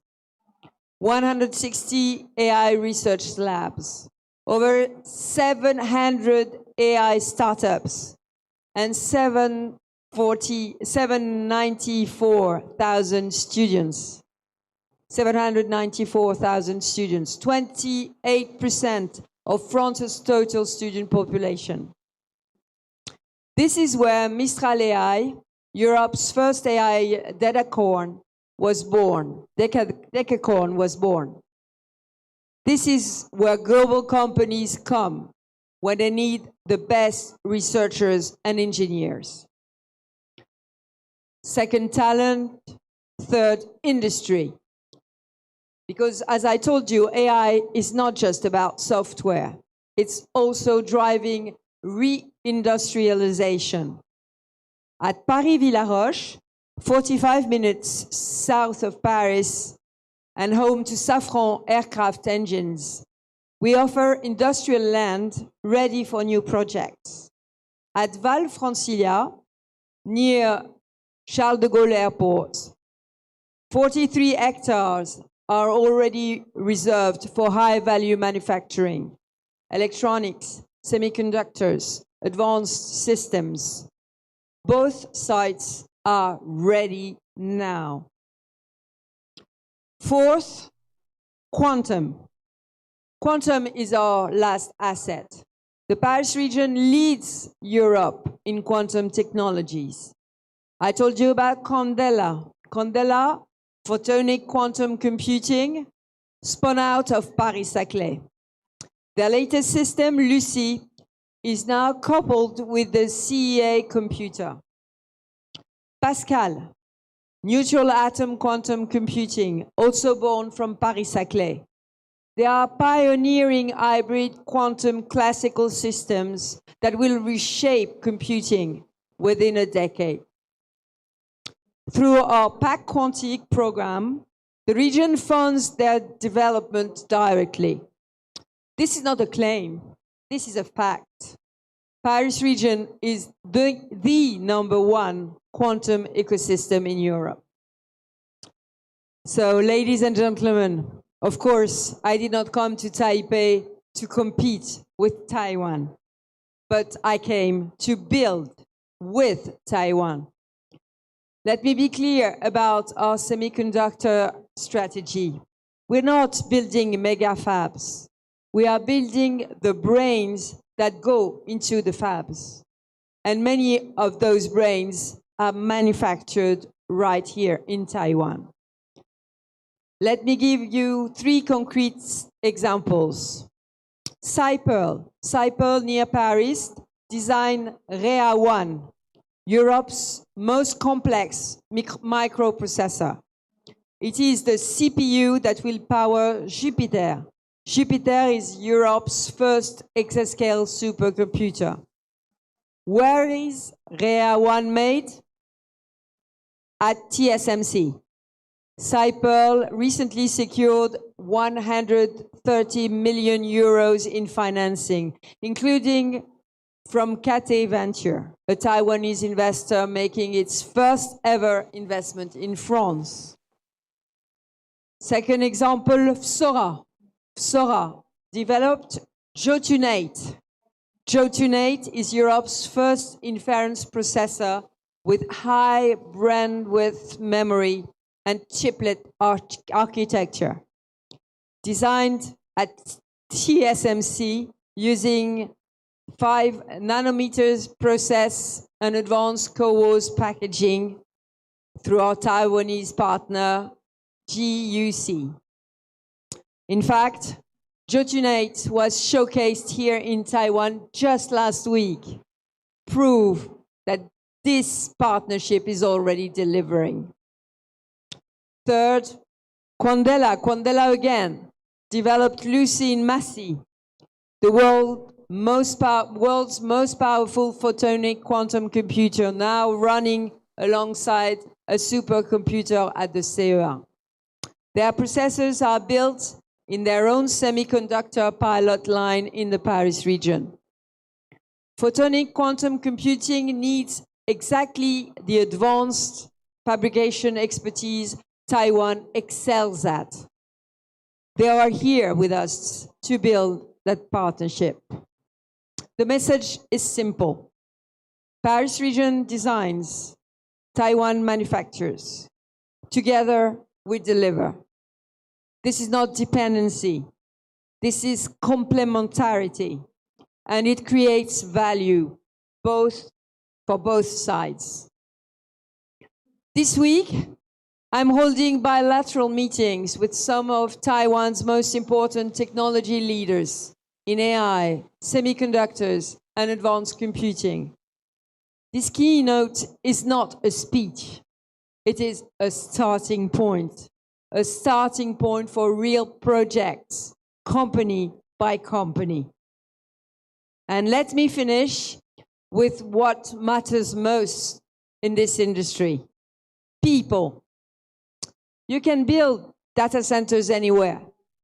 You can ship cheap chips across oceans, but you cannot move a world-class research ecosystem. You cannot recreate a culture of excellence built over decades. The Paris region has 111,000 AI-trained professionals. Our engineering schools, Polytechnique, Centrale Supélec, Telecom Paris, produce graduates that every major technology company wants, at salaries 2 or 3 times lower than Silicon Valley. Computer power, clean energy, industrial land, funding, and above all, talents. To every entrepreneur, every investor, every technology leader in this room, I say, if you want to grow in Europe, start with Paris region. We have everything you need to turn your ambitions into reality. Europe and Asia built the technology world together. Let us now build this new chapter together. AI runs on brains and servers. In the Paris regions, you will have both. Thank you. Thank you so much, President Buckus, for your inspiring keynote and for sharing Europe's vision in the future of AI infrastructure. Thank you. Please kindly return to your seats. Thank you so much. And now we'll be moving forward for a very exciting panel discussion featuring the leading French companies at the forefront of semiconductors, high-performance computing, and quantum technologies. So please kindly stay with us while we set up the session. And for this session, we will have moderators. So join me in welcoming the co-president of La French Tech Taiwan, Mrs. Cerise Five, onto the stage. Let's give her a round of applause. And she will be introducing her fellow panelists, the leading French technology companies.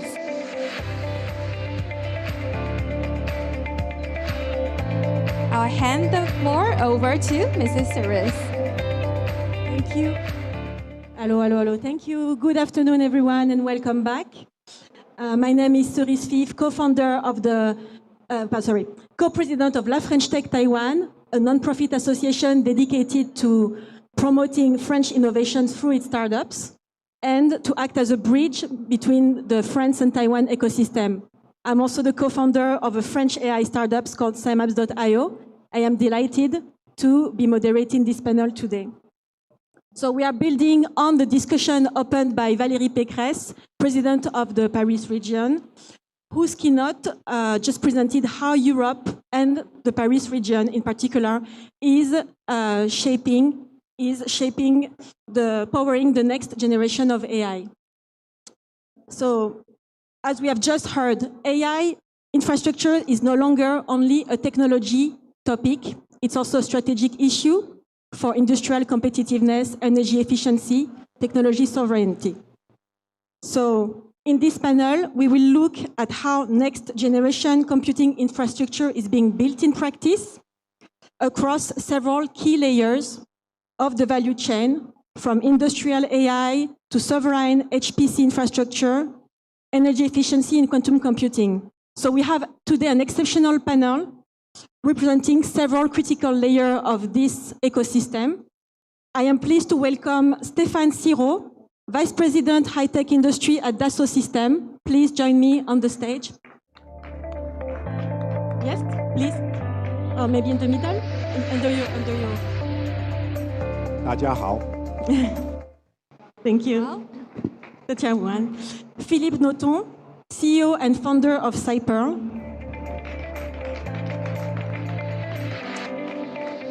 And Eric Epp, CTO of Bull.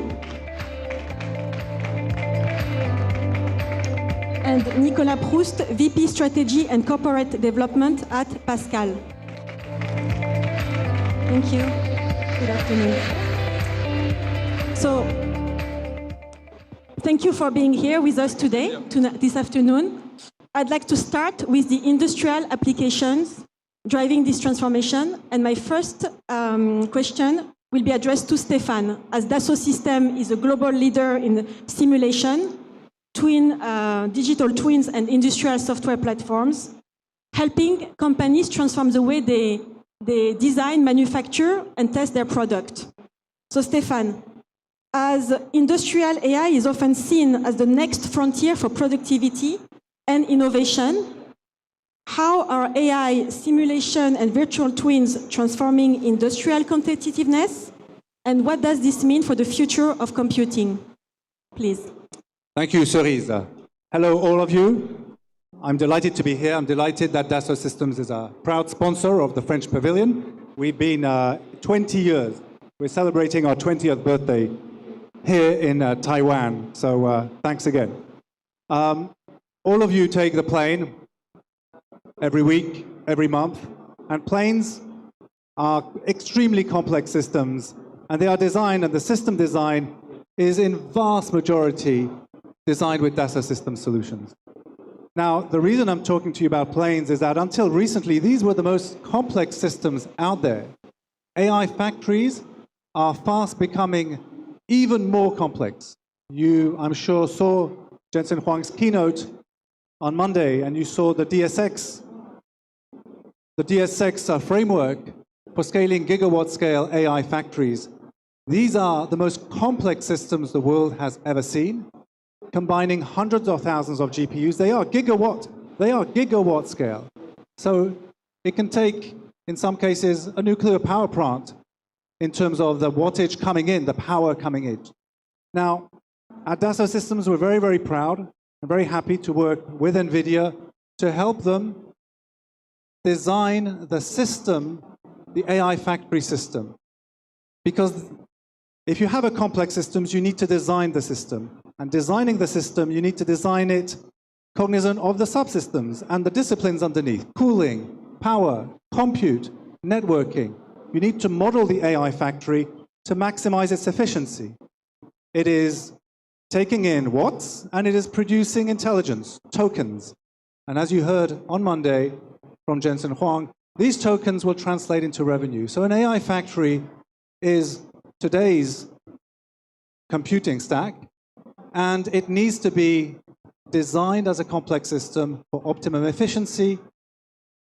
And that is what we're working with at Dassault Systems with NVIDIA. And that's why we're so happy to be here and working also with the full Taiwanese ecosystems. You will see us, for example, on the QCT booth where we're demonstrating this solution. So yes, I think our solutions in terms of bringing virtual twins for modeling and simulation for AI factories is directly contributing to this new AI trend.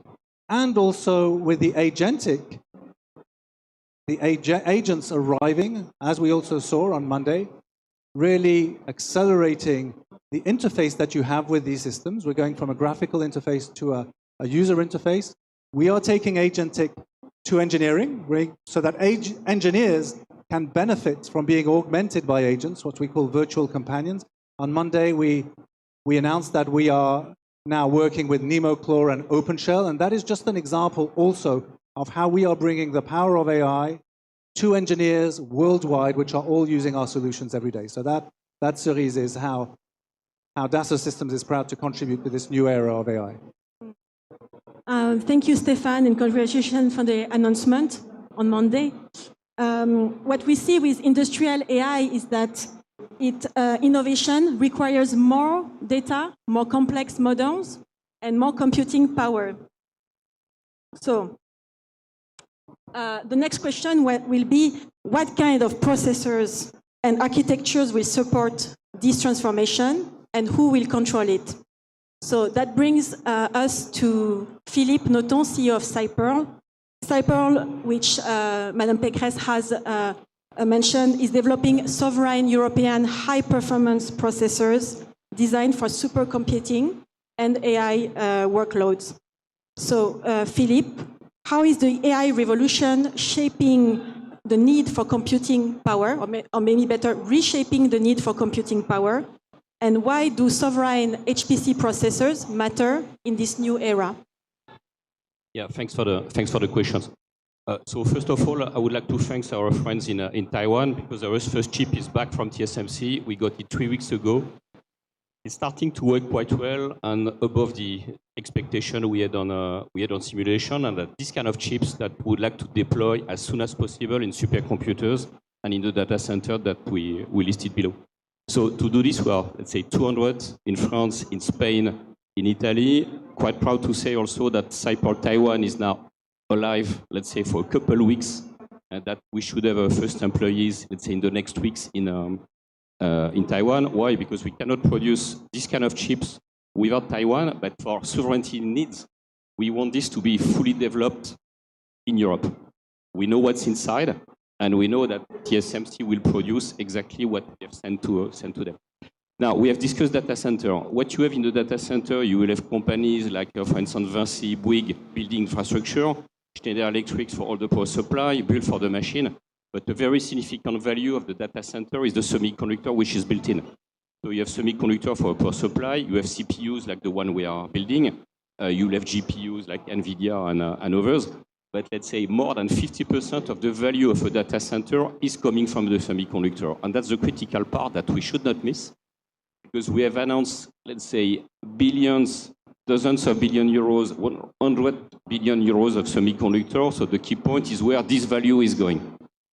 In terms of semiconductor, yeah, of course. So Taiwan, TSMC, you are made in well, so part of the value is going to Taiwan.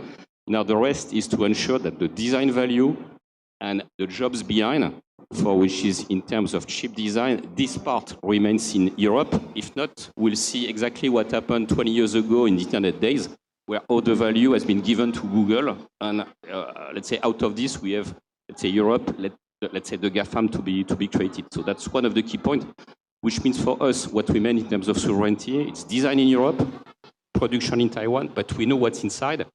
And in terms of, let's say, value for the European continent, to ensure that the design remains on our side, that the, let's say, dozens of billion euros for, let's say, the design will not be components that we'll buy from US, which means that, let's say, lots of jobs that will be maintained in Europe.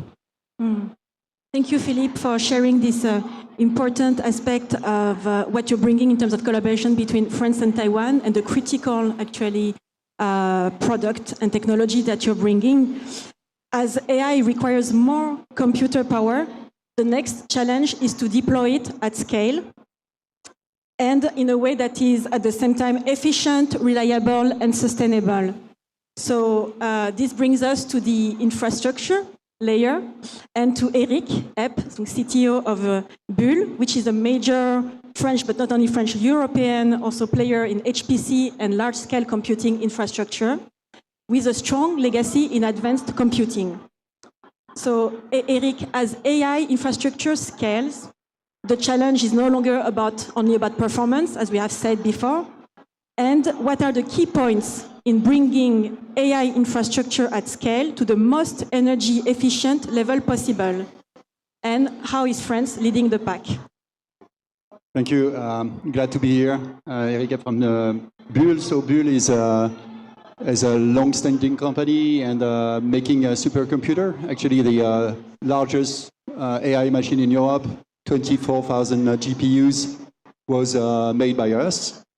And it's, as my colleague from Dassault said, it's very complex. So it's a very big machine, a big data center, complex to build, but had he heard of that, what's important is to master the way you deploy the machine, the way the machine and the GPUs or the CPUs that you deploy are consuming and are efficient. So when I say consuming, a 24,000 GPU machine is consuming about 20 megawatts. So small compared to the gigawatt that we have heard everywhere. But in Europe, this is the largest machine today. 20 megawatt, you've got, so this machine is 100% liquid cooled. So if you look at this, if you go to InnoVEX and Computex, you see liquid cooling everywhere, right? If you were here 10 years ago, and I was here 10 years ago, there was no liquid cooling anywhere. No, zero. So it's a long-standing thing, but you need to understand that we've been doing liquid cooling for the last 12 years, right? 100% liquid cooling machine. And the point is not just to make liquid cool for liquid cooling. The point is for efficiency, power efficiency. If you do a machine, an air-cooled machine consumes 45% or 50% more power than a liquid-cooled machine. So that's a big OPEX thing. Okay, so if you have a 20 megawatt machine, the bill for the power is huge. Okay, so you want to reduce that. This is why everyone's doing liquid cooling now. And we've been doing that for 20 years or 12 years. Okay, so the point is, what's next? How do you continue to advance this? And I think Valérie Pécresse said it. We have excellent engineers. We have leading engineers in Europe, in Paris, of course. And we are continuing to innovate in this field because we think this is the only way moving forward. If you need to move forward, you need to add value. We want to add value, and we are creating value every time. So that's the first thing. The second thing is I would like to rebound on also what my friend from Cyber is saying is the ecosystem of fabless design house in the semiconductor are there in Europe. There's about 20 of them. We are one of them. We are doing silicon. TSMC is our partner also. We are in the networking. We are doing a lot of networking, advanced networking, not very high-speed networking. Okay, so this is very important to understand. The design houses are there in Europe. They are present. There are as much talent and energy to bring XPUs, GPUs, CPUs on the market in Europe, and this will happen, right? So for the people here in Taiwan, just for you to understand, there's a big market there. There are talents, there are design houses that are doing it. So it's important because in the future, in AI, there is no monolithic design. If you want to do inference, the inference is, are you design your chip? Are you find the thing that the other didn't find? And so there's many people in Europe starting to find alternatives to lead vendors in the US, and they are going to be very competitive, believe me. So stay tuned. It's going to happen. We are part of that. The people that you see here on the ground are a part of this adventure, and it's going to happen. Thank you, Eric, for sharing this input, giving us hope about debunking the AI doom that it can be for energy. You know that energy is really a really hot, case to say it, topic in Taiwan. And thank you for your input. So just now, thanks to our three interventions, we have looked at how to scale AI and HPC efficiently, while balancing performance, energy, reliability, and energy use. Sorry, energy, I said it twice because it's important. But as computing needs to keep growing, we need maybe to look ahead, envision new paradigms, and this is how we turn to quantum computing, and then to Nicolas, who is a representative of Pascal, which is one of Europe's leading scale-up in quantum computing, as it has been also already mentioned, developing quantum processors and next-generation quantum technologies. So Nicolas, as quantum computing could become a future important complement to AI and HPC infrastructures, what will be the role of quantum computing and in the future of AI and HPC infrastructure landscape? Thank you very much for this very interesting question. And first of all, I would like to thank Choose Paris Region, Business France, and le Bureau français à Taipei, Madame la Présidente, pour leur invitation. Quantum computing is a very complex topic, but you have to have a look at the applications. So first of all, Pascal, we are a quantum computing company. We were founded by Professor Alain Aspect, who is Nobel Prize in Physics in 2022. He has a program under his name between France and Taipei. We received an investment of 25 million euros from Quanta Computer. So we have strong ties with Taiwan, and it's for a very good reason, because the ecosystem in terms of supercomputing is one, if not the best in the world. We've deployed 3 out of the 8 quantum processing units that are currently deployed in HPC centers in Europe. So since the beginning, we've been working on integration between HPC and quantum computing. But what is quantum computing in the end? Why it will have an impact? Why it will have a strong link between AI and HPC? We all know here, if we are attending InnoVEX and Computex, that supercomputing reshaped the industry. All the big players are using supercomputing needs. And quantum computing is just a new way to do high-performance computing. It's simulating exactly the matter and the life in which we are living, the world in which we are living, where supercomputing, for some application, is doing approximation. For example, this chair is made of molecules and atoms. Our body is just molecules and atoms that are interacting between each other, sharing electrons. Everything is quantum. And quantum computing is leveraging the laws of quantum physics. So it's really duplicating what is happening in real life. That's why it will help creating new solutions for existing very complex problems, such as finding new drugs, better understanding how the body behaves, being able to better simulate new materials that will have an impact on finding new batteries, memories with better performances, or better understanding corrosion, for example.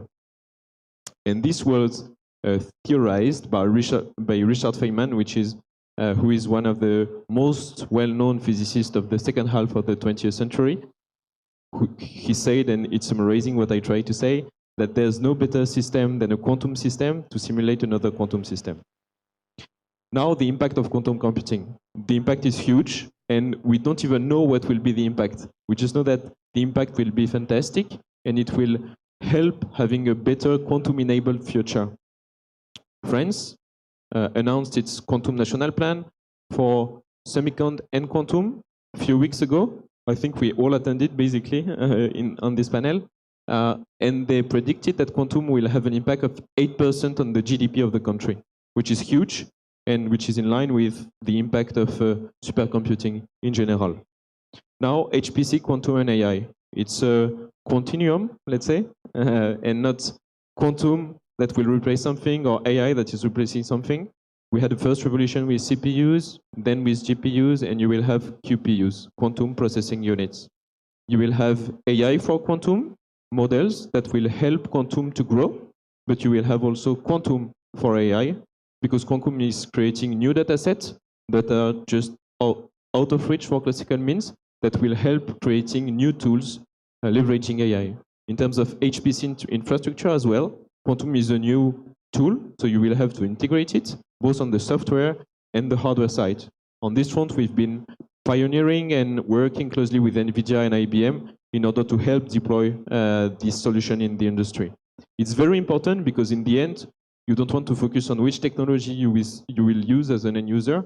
I think not many people in the room really understand how a GPU really works, but you understand that you can use ChatGPT, which is the most important for us as end users. So we need to enable end users, which are corporates that are using HPC. So quite a lot of corporates in all the fields of the industry, logistics, finance, material science, drug discovery, chemistry, etc., in order to get access to the state-of-the-art HPC means with quantum integrated in it. And to do so, you have to work first on integration between HPC, AI, and quantum computing. So maybe to conclude, the future of high-performance computing will be hybrid, will be quantum-enabled, and it will help to grow, to be more sustainable, and to open use cases that we don't even know about.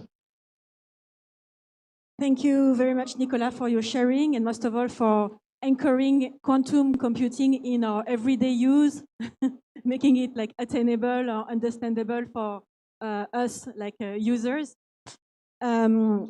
I want to thank the four of you for your valuable input, and most of all for being here today with us and sharing your expertise and your testimony about the excellency of France. Today's discussion has shown how France is contributing to the future of AI and computing across the full value chain. So from industrial AI, simulation and virtual twins, to sovereign processors, large-scale HPC infrastructure, energy efficiency, quantum computing. And what you've seen today is only a glimpse of what the French excellence is. There are more French companies that are expert in these sectors that you can discover at the French Pavilion just in front there. So I invite you to go visit it if you haven't done so yet. My hot take is that most importantly, maybe the future will not be built by one ecosystem alone or one country alone. It will require strong complementarities. That's the keyword I retained from Valérie Pécresse also speech.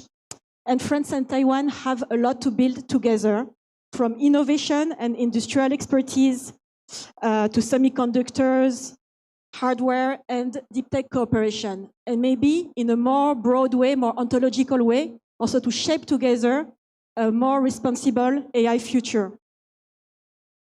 So to conclude this session, I am pleased to welcome Alexandra Dublanche, Vice President of the Paris Region Council and President of Choose Paris Region, who will share a broader perspective on the Paris region ecosystem and the opportunities for cooperation between Taiwan, France, and Europe. Thank you. Alexandra, the floor is yours. Please give a round of applause, please.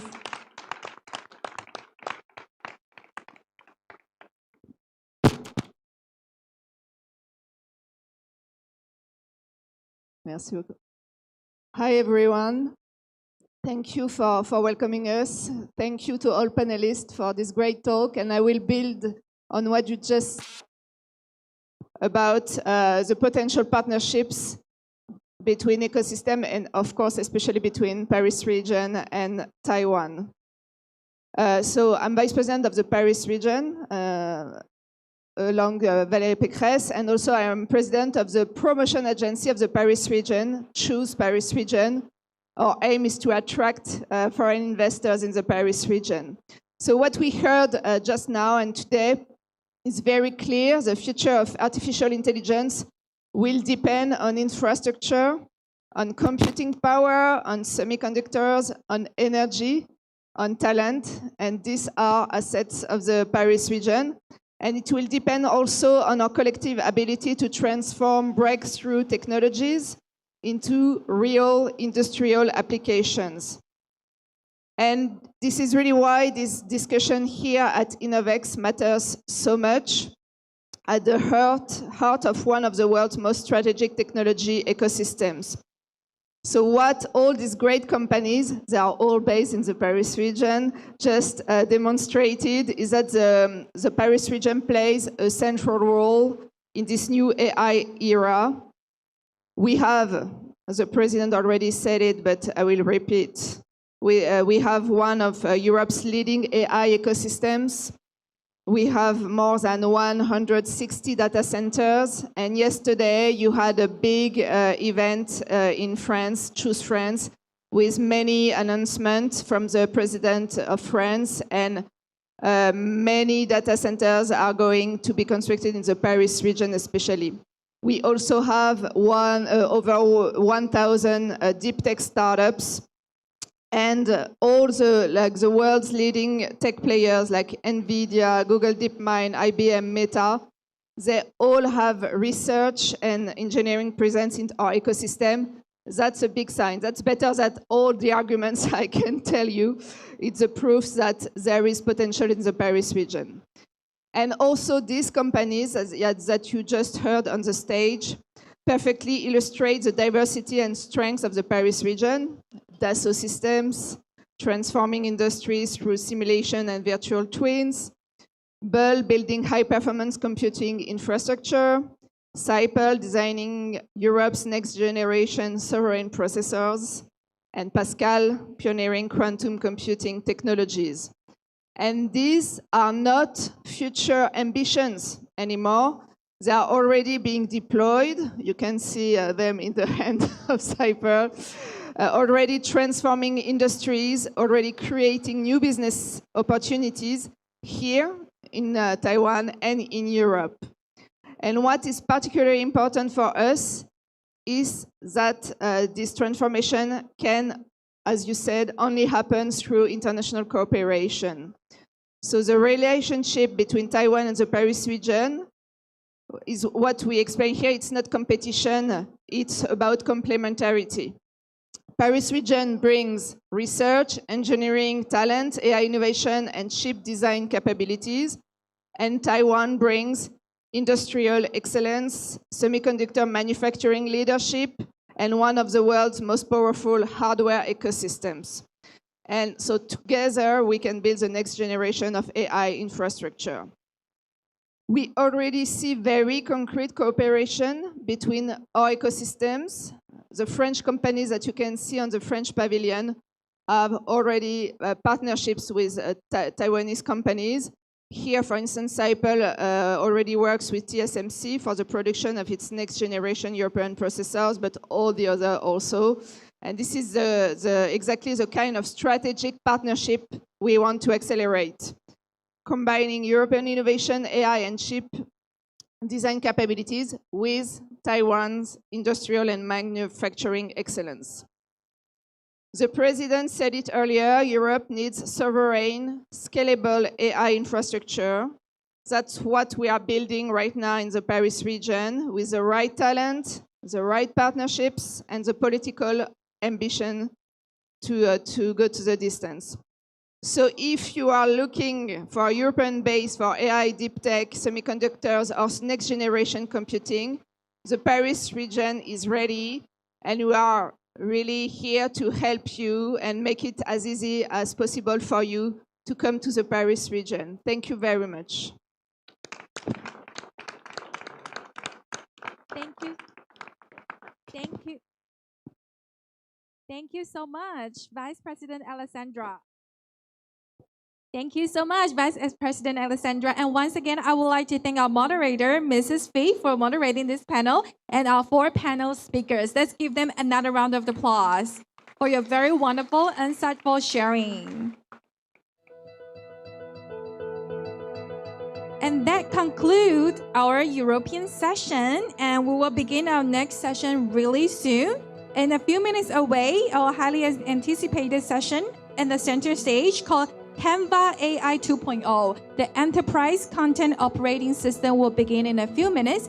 So if it is something that you'll be interested in, feel free to stay here or pick the time to interact with our panelists, speakers, moderators. Also visit their booth just right across the main stage.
Yeah,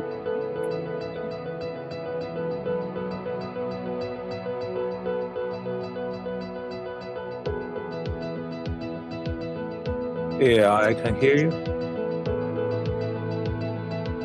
Thanks.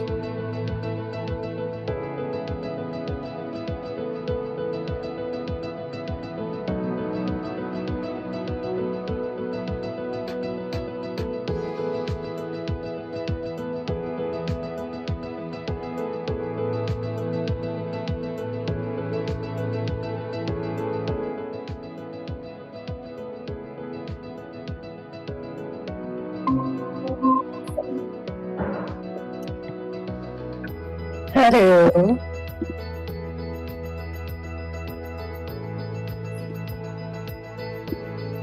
Yeah, we can.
Good afternoon, ladies and gentlemen, and welcome back to the center stage of InnoVEX Forum. We are honored to present our next session titled Canva AI 2.0, the Enterprise Content Operating System. As AI continues to reshape the corporate landscape, efficient content operations have become more and more important for our enterprise growth.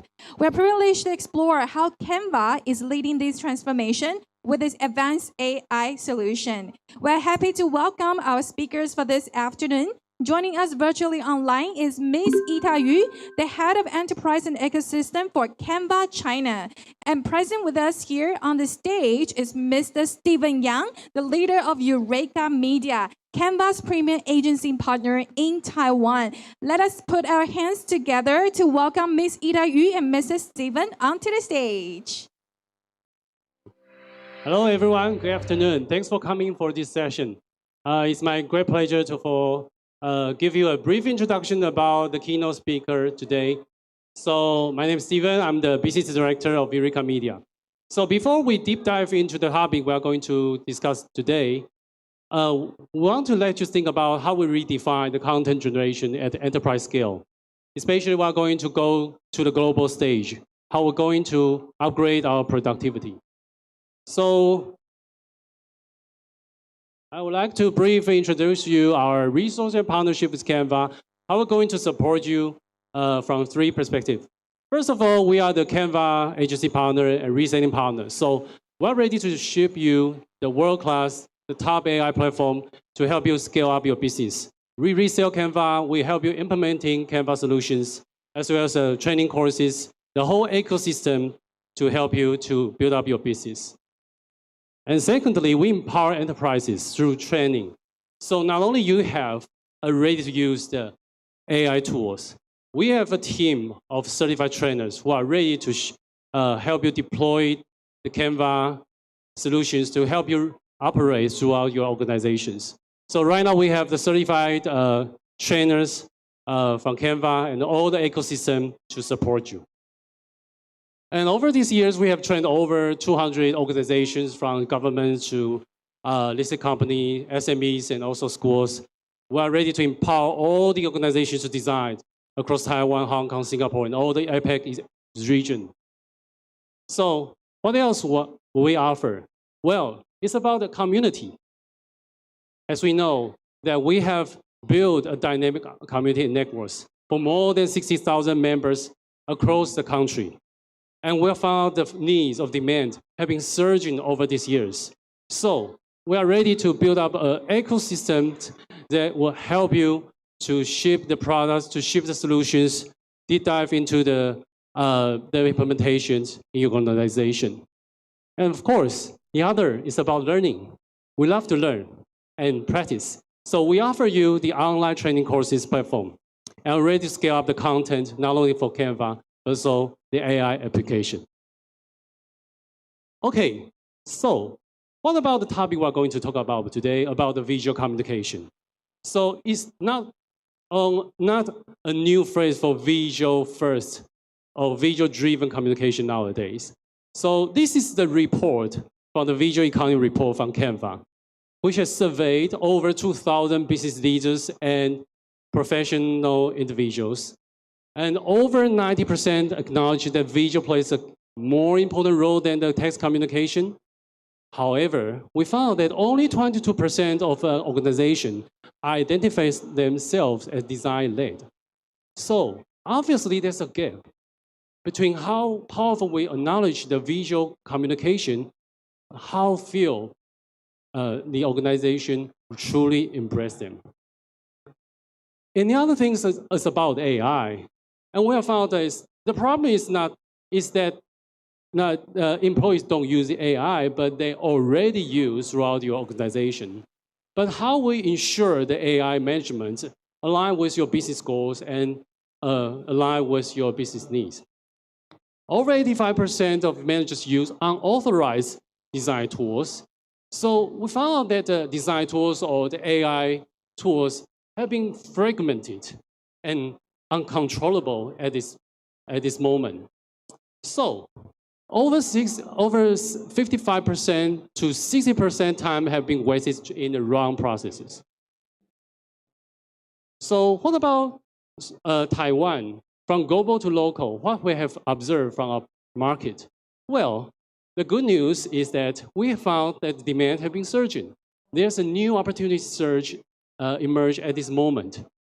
Though the penetration of rate of visual AI is a little bit lower than the global rate, but we found out there is a window being opened to fill the gap, how we can produce or manage content rightfully. So we are ready and looking forward to ship the AI content infrastructure to enable each organizations, enterprises, startups to scale your business around the world. So if you would like to deep dive into the report or the insights, you are free to scan the QR code here. You could search it from the Canva official site. It's all available to you.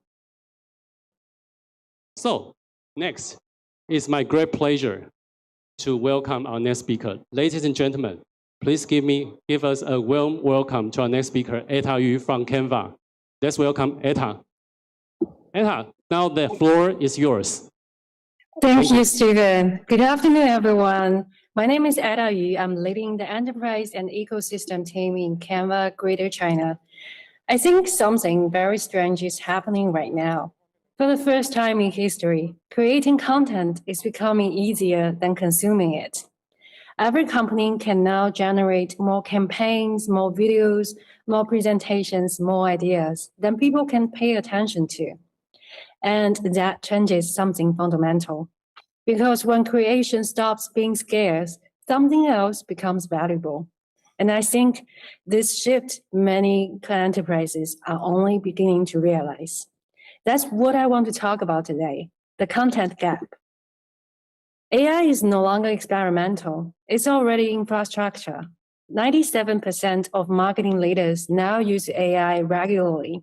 99% are increasing AI investment.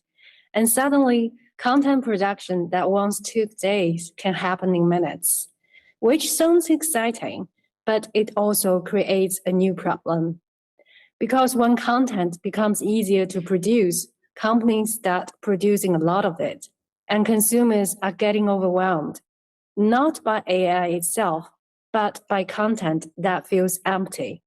Because AI can absolutely accelerate growth, but only if companies remember something very important.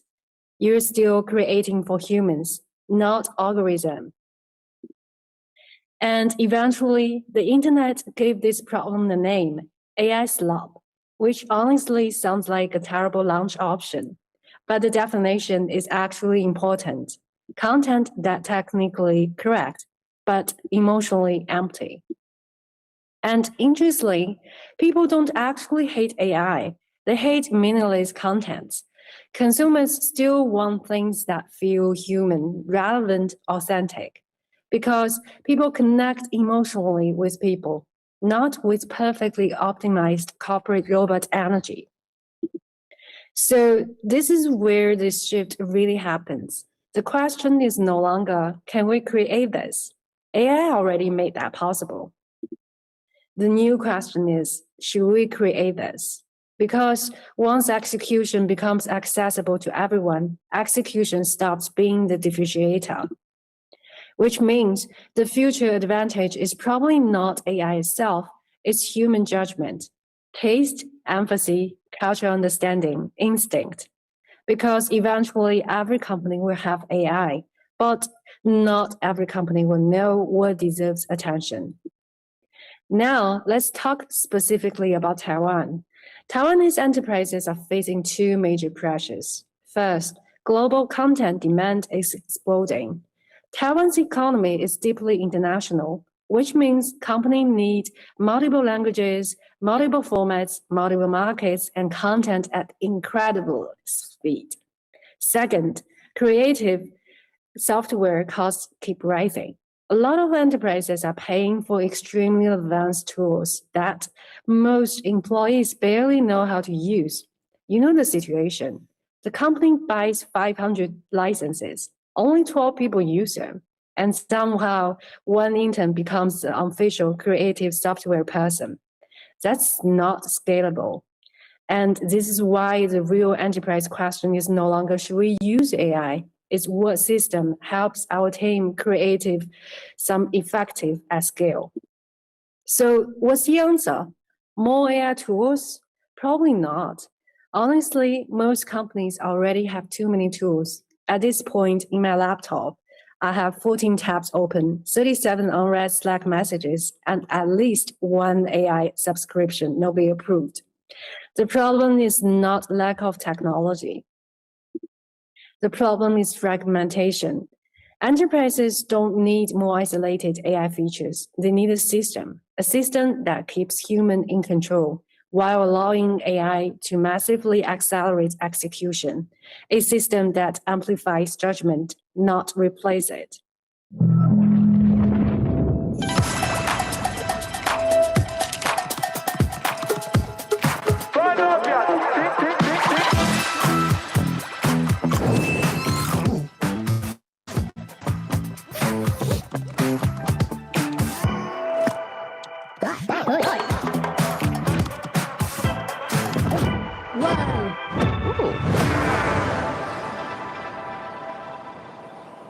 Hey Canva, pull from my memory library and build me a strategy plan. I'm thinking... That's the rough idea. Nice. Could you show me some market insights and build a timeline?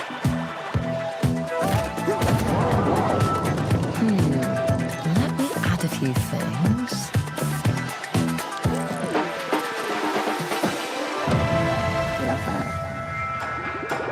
How many of these recordings do you have, General?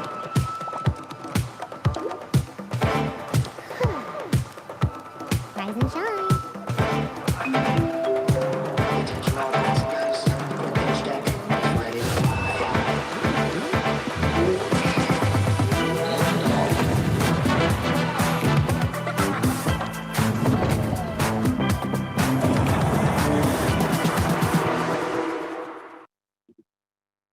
This is where Canva fits. We're not trying to replace professional designers, but most enterprise content doesn't require a Hollywood production pipeline.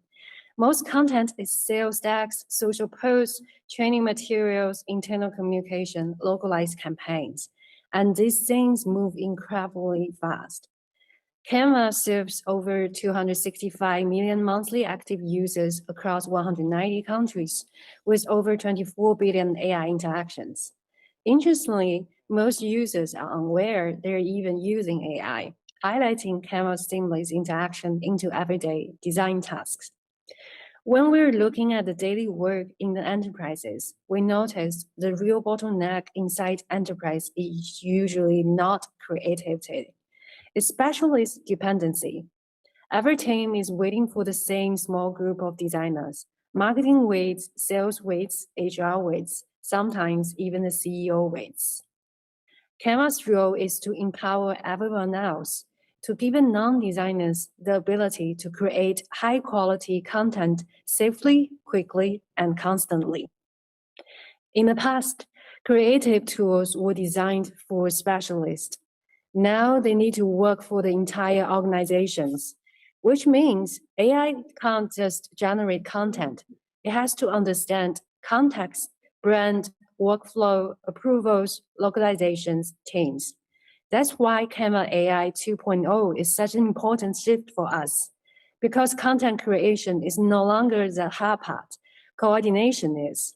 Keeping teams aligned, keeping brands consistent, keeping workflows moving at scale. That's why we're involved from a design platform with AI features to an AI platform with design tools. Our vision is not built around a single model. It's built around orchestration. The value doesn't come from any one of them. It comes from how they work together. I often compare it to an orchestra. The audience doesn't remember a single instrument. They remember the performance. That's how we think about enterprise AI, not as a collection of models, but as a coordinated system that helps teams create better content together. Canva AI 2.0 has 4 pillars. Each carries weight on its own terms. AI that feels conversational, AI that orchestrates work across formats, AI that stays editable, AI that learns how teams actually work over time, or simply AI that behaves more like a teammate and less like a vending machine. One thing we constantly see across enterprises is this: when content operations slow down, business operations slow down, campaigns waits, sales waits, localizations waits, approvals waits, and eventually the organization itself becomes slower. But when this system works well, the impact becomes measurable. Salesforce reduced design costs by 66%.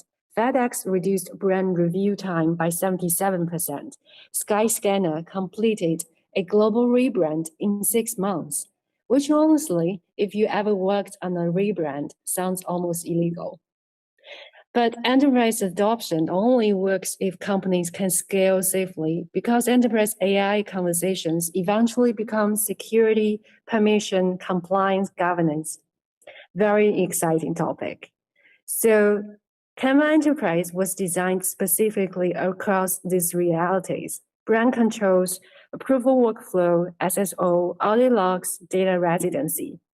And once that foundation is in place, something interesting starts to happen. At first, Canva usually enters through one team: marketing, maybe sales, maybe internal communications. But it rarely stays there, because every team eventually discovers the same thing. They all have content problems.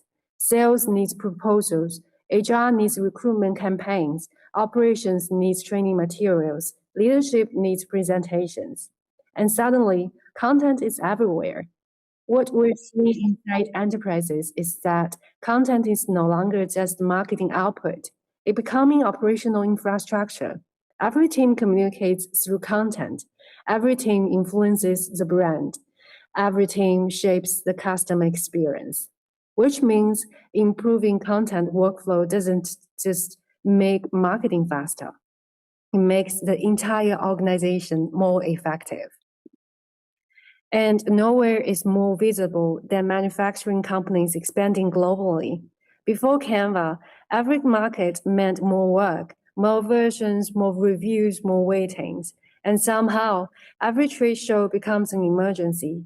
After Canva, teams stop rebuilding and start scaling. Designers start fixing and start creating. But what's interesting is that we're seeing the exact same shift happen in education.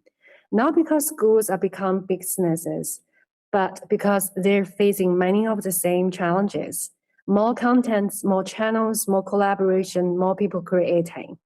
A university today isn't just delivering lectures, it's communicating with students, recruiting future students, managing its brand, supporting faculty, engaging alumni. In many ways, it becomes a content organization too. And just like enterprises, the challenge is no longer creating content. It's creating content constantly across departments, across campuses, across thousands of students and faculty. That's why we're seeing universities adopt the same kind of system that enterprises are adopting. Not simply to create better designs, but to help more people communicate effectively. Every organization starts somewhere: marketing, sales, education. The starting point doesn't matter nearly as much as the foundation, because the content depend only grows. And the organizations that scale successfully are using the ones that prepared it earlier. So, if these challenges feel familiar, we generally love to continue the conversation. Our team is here throughout InnoVEX. We have a booth at S0007. Come talk to us, share your workflows, challenge our thinking, and tell us what's actually happening inside of your organization. Because honestly, that's how all of us figure this out together. Thank you. Well, thank you, Edha. Thanks for your insightful sharing for today's keynote. Before we finish wrap up this session, we have a few questions that we collect for this session. So first of all, Etta, you have mentioned the power of content, right? Content. So could you please elaborate more on why content has often become an overlooked issue for lots of startups or any business who would like to going global? And what kind of resource or Canva could support all kinds of business? Yeah, thank you, Stephen. Well, what a great question. I actually think most companies still underestimate content. For a long time, content was treated as marketing output. Today, content is becoming business infrastructure. Your website, your proposal, your social presentations, your trade show materials. For customers meeting, you probably need for the first time. And this becomes even more important when you go global. Most overseas customers will form an option about how your business long before you ever meet the people. So increasingly, companies don't complete only through products. They complete through the quality, constancy, and the credibility of their content. And before AI, content quality was largely a resource problem. Now AI has made content creation accessible to everyone, which means the competitive advantage has shifted. The question is no longer, can you create content? The question is, can you create content people trust? Thanks for sharing this. Truly a great opinion we could share with all the guests that speak, visitors here. So we know that using AI is not a problem anymore, but how we are going to build our moat or competitiveness in the AI era. So could you share something more about this to share more enlightenment so we can share with our visitors at site? Yeah, I mean, just like what I shared before, and also the videos you guys see about Canva AI 2.0, I think the biggest shift is definitely not AI generation, it's organizational memory. Most companies have a hidden risk. Their brand knowledge lives inside a few people's head. A designer lives, a marketer lives, and suddenly the constancy disappears. What Canva AI 2.0 makes possible is turning individual knowledge into organizational knowledge. Brand standards becomes embedded into the system. Workflow becomes repeatable. Teams can scale without losing constancy. That's why I often describe Canva AI 2.0 as a moving brand consistency form, managed by people to graduated by system. And that becomes incredibly powerful when you're opening across multiple markets and teams. Okay, thanks for sharing. So obviously, well, if we have a central source of knowledge, all the business knowledge, we could be harbored at a central place and connect with the AI to share is aligned with the brand guidelines. So everything will become very, very powerful. Okay, still we have a few minutes left. Any questions? The floor is open. I will be the moderator. We're welcome for any question, and we're staying around for a while. So we have one question over there. Yeah. Any question?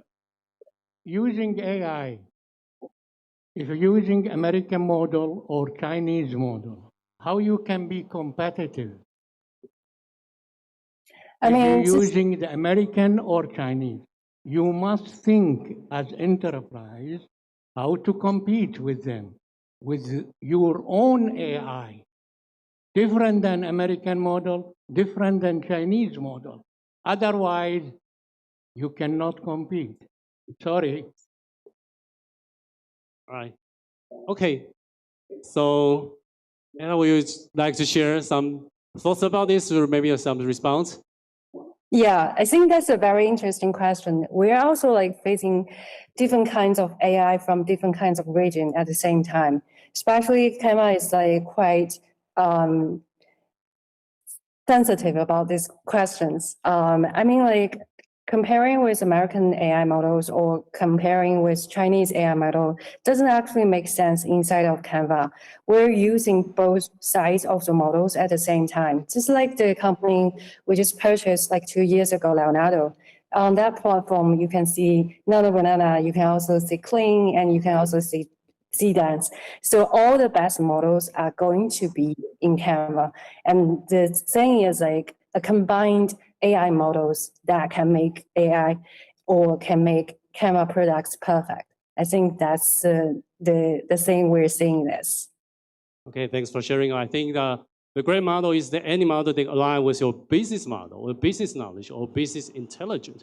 So you can harness any kinds of model just to ensure it's safe, secure, and could scale up your business. Okay, so final point is that could you maybe elaborate more on what resource support we could support all the enterprises and startups go locally from Canva and Eureka Media? What resources we could support them?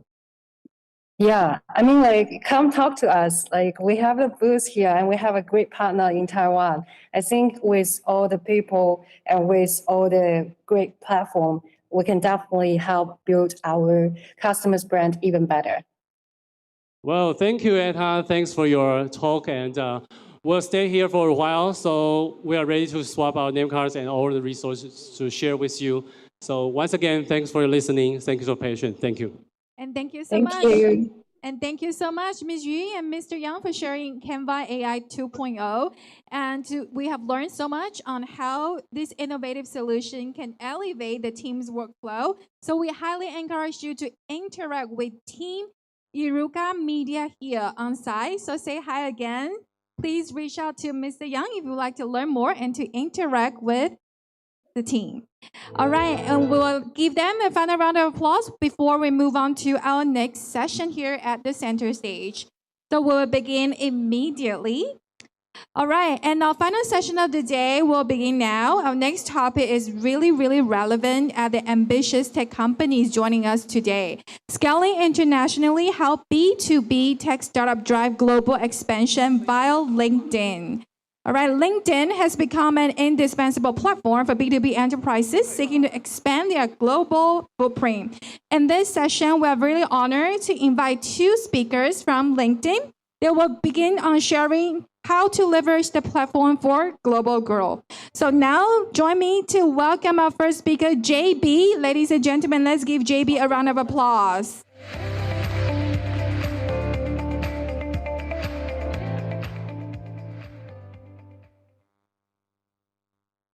Okay, hi everyone. I'm not sure whether the slides are taking a little while, but my name is John Bosco. You can call me JB. I am actually coming from Singapore to Taiwan for the first time. So everyone give me like a wave. I think we're at the last session for today. Thank you very much for being part of this. And today, myself, as well as my colleague Jeffrey, who will also be on stage very, very shortly, we want to talk to you about something that's very, very important for B2B startups looking to scale internationally. And the idea here is how can you actually use LinkedIn's network to actually effectively expand your business and increase your target audiences. Quest. Okay, so you here see this like really fancy video of LinkedIn. Like there's a lot of like videos and things that we can actually look at as we progress. But one thing you really want to know is that LinkedIn is the world's largest professional social network. And what I mean by that is that it has actually evolved over the years. I've been at LinkedIn for close to 10 years. And when I first joined LinkedIn, my wife actually asked me, hey, JB, like, why are you actually changing careers? You know, like you are a guy who are a marketer, you've been in the digital space for very, very long. Why are you switching over to hiring? And why are you working in like people recruitment, right? So I think like that's also like the major, I guess, misconception that most people have of our platform. And one thing that has evolved over the time is that LinkedIn itself is no longer just a HR or talent platform. We no longer have to be afraid to go to this platform and tell our bosses that, hey, I'm using LinkedIn to connect, network, and build connections in the fear that they think that you are looking for a job, right? So like things have like really changed dramatically over the years. And this shift itself over the last 10 years has been actually incredible. Today we have about like 1.3 billion companies, members on the platform, over 70 million companies. And what's more important from a B2B decision making is that we actually have verified decision makers, almost 130 million of them on the platform today. And LinkedIn is also one of the first platforms that all Fortune 500 CEOs actually use on a daily basis to connect with their peers, to stay on top with daily news, and to also learn more about what is the important happenings within their industry.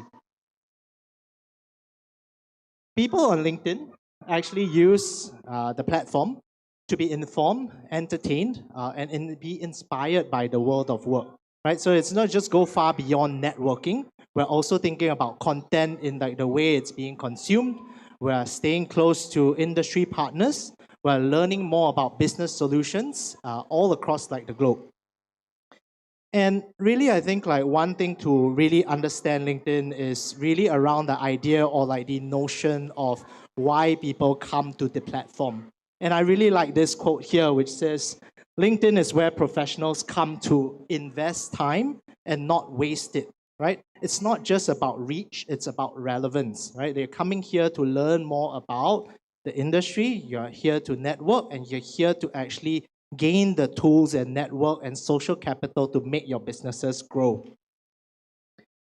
Now, driven by this professional mindset, we actually have research from Gartner that suggests by the end of 2026, 80% of sales interactions will actually predominantly happen in digital channels itself, and of which 33% of customers actually prefer a rep-free buying experience, a phenomenon that is actually driven by the segment of millennials, which is also like myself, where we have good knowledge on where to find information about products and services. We're doing research way before the time we actually meet an actual salesperson on ground.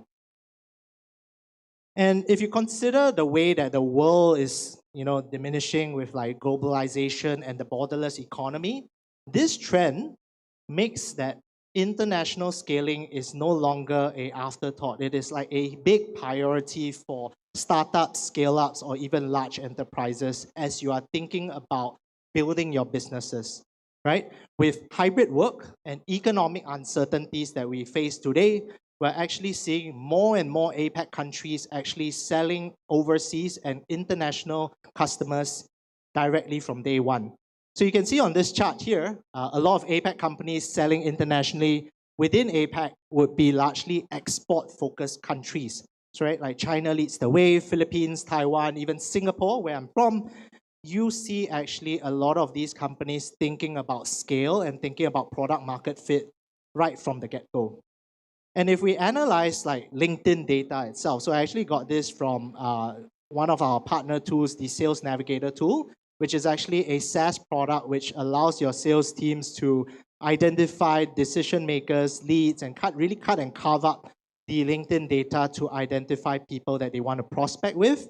We can see that in the last 12 months, 83% of companies are actually shifting a lot of their prospecting efforts from local to international.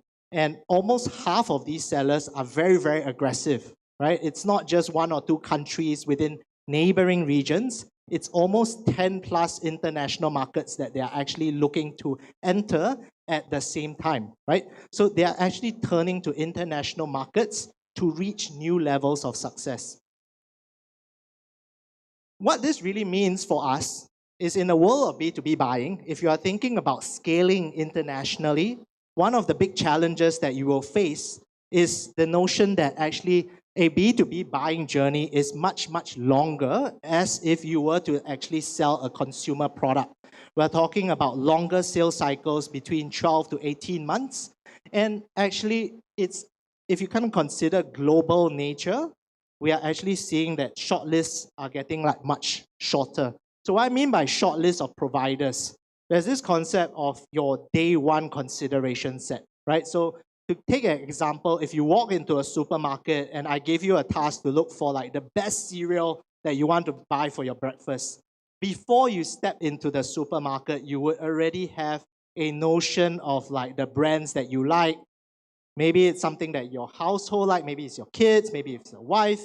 The idea of this first day shortlist is very important because actually 84% of B2B purchase decisions are actually made within the day one shortlist. So if you are not in the consideration set, which actually at 3 years ago was like 6 logos, and today is almost 3.5, then you are not even in the consideration itself. So this is very important because it really drives home the idea that actually awareness is so important for brands looking to expand their reach overseas.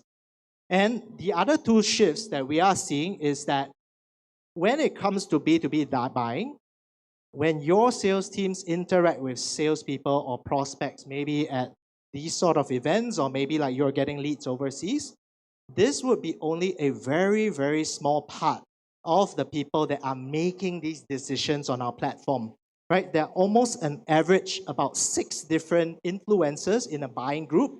And if you consider that you are maybe pushing to a strategic or enterprise segment, this actually expands as well. Almost 11 to 15 members at the enterprise level. Now, with so many voices at the table, the time taken to make a decision is also growing, right? So we actually seen like a huge increase in the time taken to make a decision today. And this is also very important because we need that flow as B2B startups to actually drive the business forward. Okay, so in this slide, I also want to talk to you a little bit more in terms of what is a 95-5 rule, which is actually based off a study from the Aaron Bass Institute, which is actually a think tank that looks at marketing research. Okay, so LinkedIn actually has done this study via our B2B Institute research. And one of the big takeaways from a buying cycle is that at any given point of time, only 5% of your target audience is actually in market considering your services, right? So even if you have like a huge addressable market of the millions and billions, at any given point of time, there's only a very small subset of buyers who already have notions of what is their day one shortlist. Okay, so the window of influence is actually diminishing for marketers and sellers both.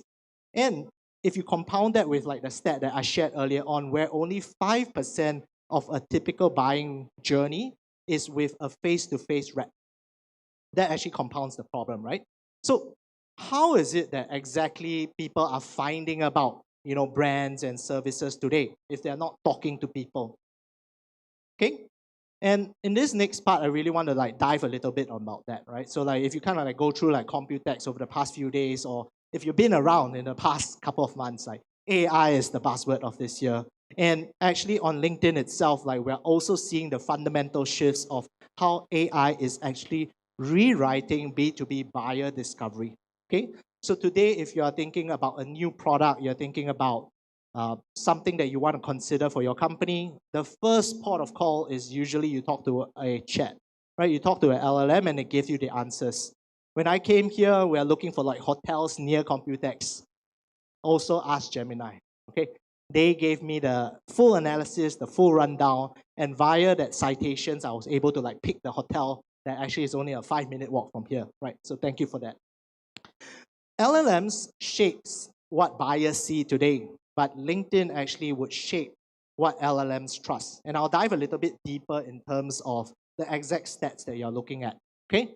So B2B buyers are increasingly looking to AI and LLMs for answers. And a lot of the major large language models today are actually citing and synthesizing information off LinkedIn. Almost 94% of buying groups today on LinkedIn actually refer to like their chats, right? So like they ask for advice, they do their research online, they talk about B2B solutions with the LLMs, and it's actually increasing at a much faster pace if you were considering like a consumer product, because almost 3x of buyers based on like LinkedIn research actually adopt AI search much faster than the average consumer. So buyer journeys increasingly start with AI recommendations, and if you are not in the AI answers, right? Like you are actually missing out on consideration. So what I want to say is that AI visibility is your new strategic advantage. Okay, so like if we think about how AI synthesizes answers, there's usually three main steps, right? So first, they see information. We're pulling information from the index, just like how the search engines of the old actually look at search rankings, authority, backlinks to actually generate credible sources or to determine credible sources on the internet.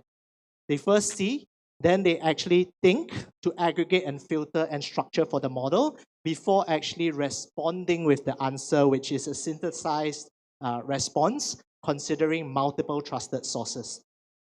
Where LinkedIn plays in is actually we can actually now influence the first part, which is around like the seeing. And the keyword here is AI eats, right? So it's a double E, E-E-A-T, experience, expertise, authority, and trust. These are like the four factors that actually feeds into a lot of LLMs. And you can find out more research about that, or you can feel free to come and like talk to me after this talk. But these are the same things that actually make LinkedIn unique and well-positioned for actually transforming your brand discoverability. So LLMs are trusted and influencers, it's influenced by trusted voices and verified sources, and you'll be able to see this as all the forms of media that we are actually exposed to today, like from your video, long-form content, how well indexed your site, how complete your sitemap is, or expert publications in the space. LinkedIn itself would encompass almost 80 to 90% of all these sources on the digital footprint that your brand or your founder brand has itself.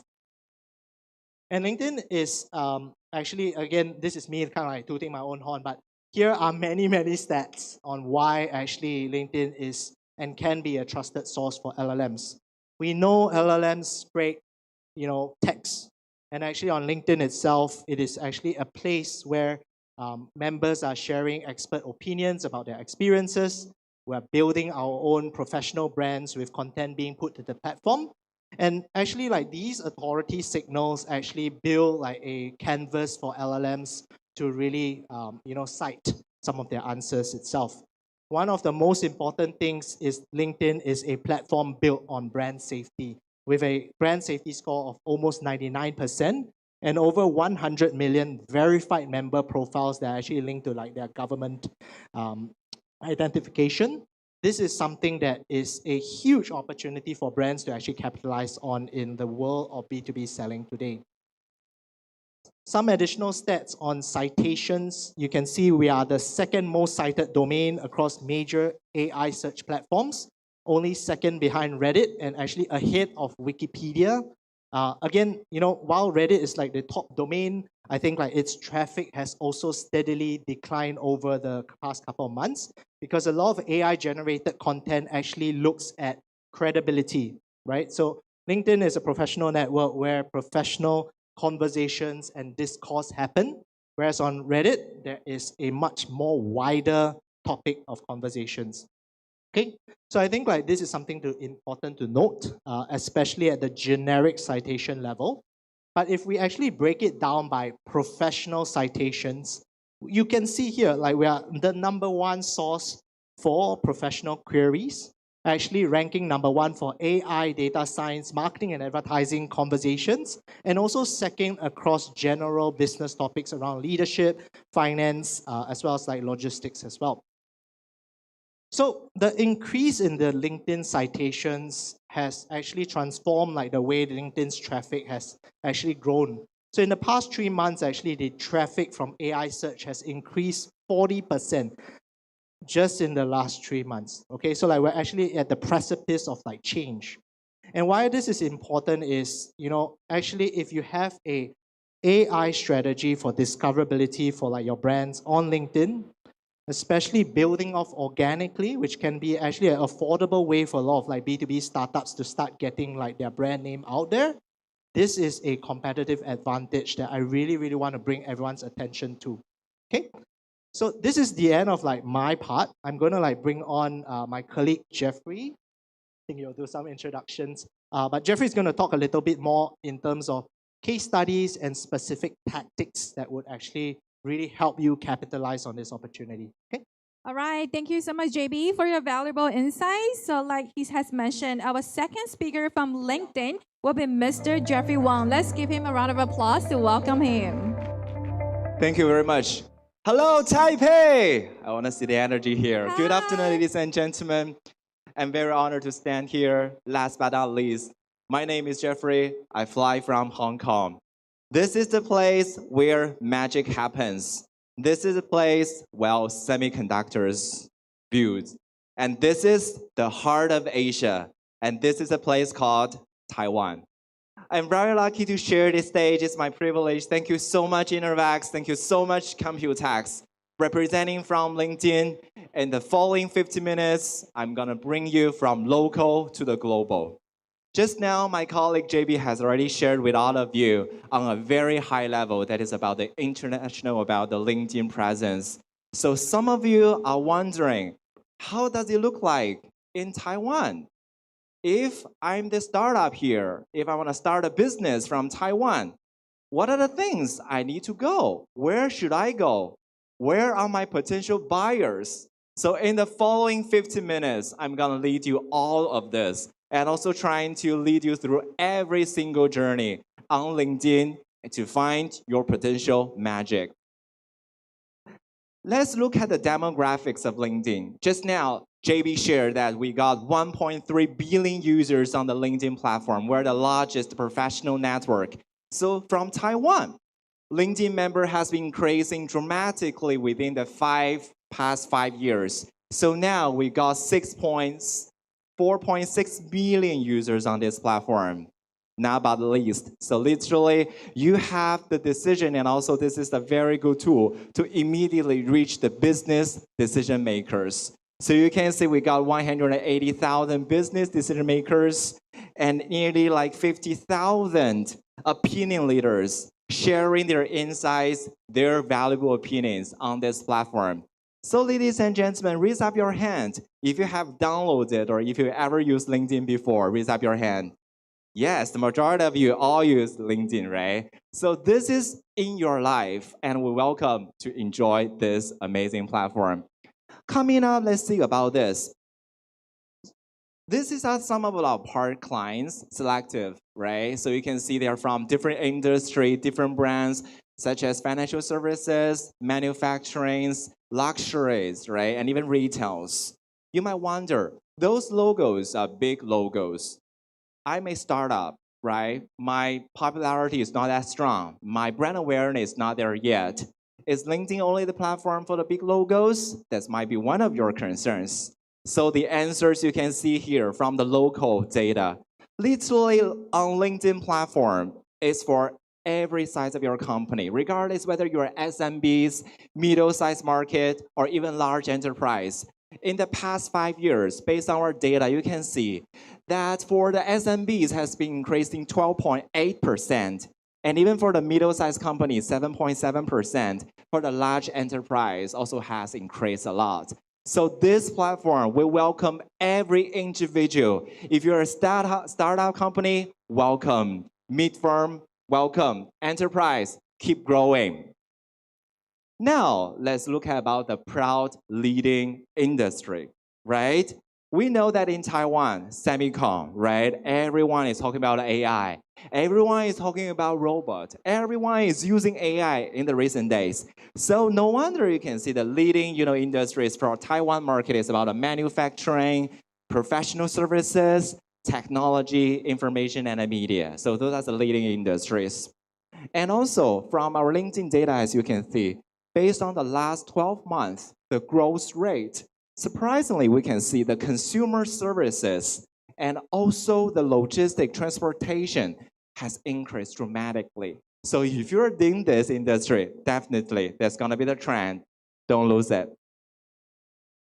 Of course, in Taiwan, we gather a lot of international talents, people from different countries and gathered in this warm place. We welcome everyone to this beautiful country. So you can see the job market in Taiwan is also amazing. In our data, you can see the talent pool in Taiwan shows like a very strong, active increase as well. So if you're in Taiwan, look for more opportunities. If your business is in Taiwan, I'm sure that you're gonna hire more talents globally. So do leverage the platform of LinkedIn or other resources to promote your talents, your brand, and your strategy. So next, in your heart, you might have one question. How do we grow on LinkedIn? I know LinkedIn is a very good platform, but for us, you might have some of your concerns, right? I hear you. Some of you might want to know, I don't have budget. I have limited marketing budget, right? I don't have materials. I know nothing about the market. I'm trying to, do business in the United States. I'm trying to do it in United Kingdom, or I'm trying to, do business in China. What should I do it? No problem. So today, a lot of you have these kind of concerns. And also our senior director, Dave Young, has already prepared a video for today's event. So, as in this video, you're gonna hear that 78% of the CMOs are struggling to prove their KPI. Maybe your manager will ask you, how many leads have you generated from this campaign? You spend a lot of money. What is gonna be the KPI? Right? Let's hear about this from our director, Dave, and then later you're gonna kick it out. What's up, LinkedIn? Back with another In30 starting now. Today in B2B, proving ROI isn't optional. 78% of B2B CMOs saying demonstrating campaign ROI has become more important in the last 2 years, yet we still struggle to connect marketing spend to real business impact. Part of the challenge is complexity. The average B2B sales cycle is 211 days, but we're expected as marketers to justify results monthly. And that's where LinkedIn's Revenue Attribution Report and Conversion API help. They connect leads, opportunities, and revenues so marketers can measure real business impact. And on LinkedIn, we're seeing clients uncover powerful insights with LinkedIn influence deals showing 36% higher win rates and 37% shorter sales cycles. Ding dong. I just heard about one word about a cycle of the business now is over 200 days. That's unbelievable. It's very hard. As a marketer, how do you prove your KPI to your manager? Can you really wait for that long? So of course, the answer is simple. And also we need to find some place that can really try to get your result as soon as possible. Today, we're gonna have this. It's about LinkedIn. And let's continue. All starts from one thing is that I want to ask you, what is going to be your origin and what's going to be your purpose, right? You might have your concern that my brand is not strong enough. I don't have brand awareness in that market. Nobody knows me because I'm a startup company and I haven't, have any offices in that market. You might be struggling with one of this. Secondly, about the consideration. Have you ever checked about your web page? How about the traffic? How about the clicks? A lot of clicks and traffic on your web page. Even you have website, right? Is it updated? Have you ever really, tracking all the resources and even some of the KPIs or even APIs, right? And last but not least, I might think that, oh, I want to know about the conversions. I want to find my potential buyers. Where are they? So all of this on the LinkedIn platform in the following, I will gonna tell you. So this is going to be the funnel for your brand awareness. I know a lot of you right now are just really building up your brand awareness or even your company image. This going to be the funnel. So we all know in Taiwan, especially in semiconductors, right? We have TSMC, we have MediaTek, we have NVIDIA, right? There's a really popular brands because they're the brand fame. But essentially, how can we try to increase the share of mind? That's going to be SOM, right? That's going to be the funnel you're going to work on. So these are the things, right? Trying to from and know, for some of the people know you, and then brand salience, and then essentially you're going to be very popular as well. Next question. For all the marketers or buyers, there is one question. Where are our potential buyers? I want to reach them. Where are they? So literally on LinkedIn platform, this is the best thing that you can work on is we have our first party data. In our system, even you don't really need to go outside. You can just sitting in front of your laptop, set up your campaigns, and then your ads will be directly reach to United States, Finland, Norway. Because you can see, based on our over 20 selections and filters, you can immediately target your company list, your industry, right? Job titles, seniorities, all the buyers metrics here. You can directly target all of them. These are the powerful selections. Let's say now I want to, sell my products to the United States, and then directly I can just choose the countries. And then I have a very strong account-based marketing list. I have 100 and 200, even 1,000 company that I want to target them. No problem. Based on the company names, upload your list. Now we call this ABM, right? And you're saying that, Jeffrey, I have 1,000 contact leads. I want to contact them. No problem. Tell me their name, first name, last name, their email, upload in the system, and then the system will help you and match the audience.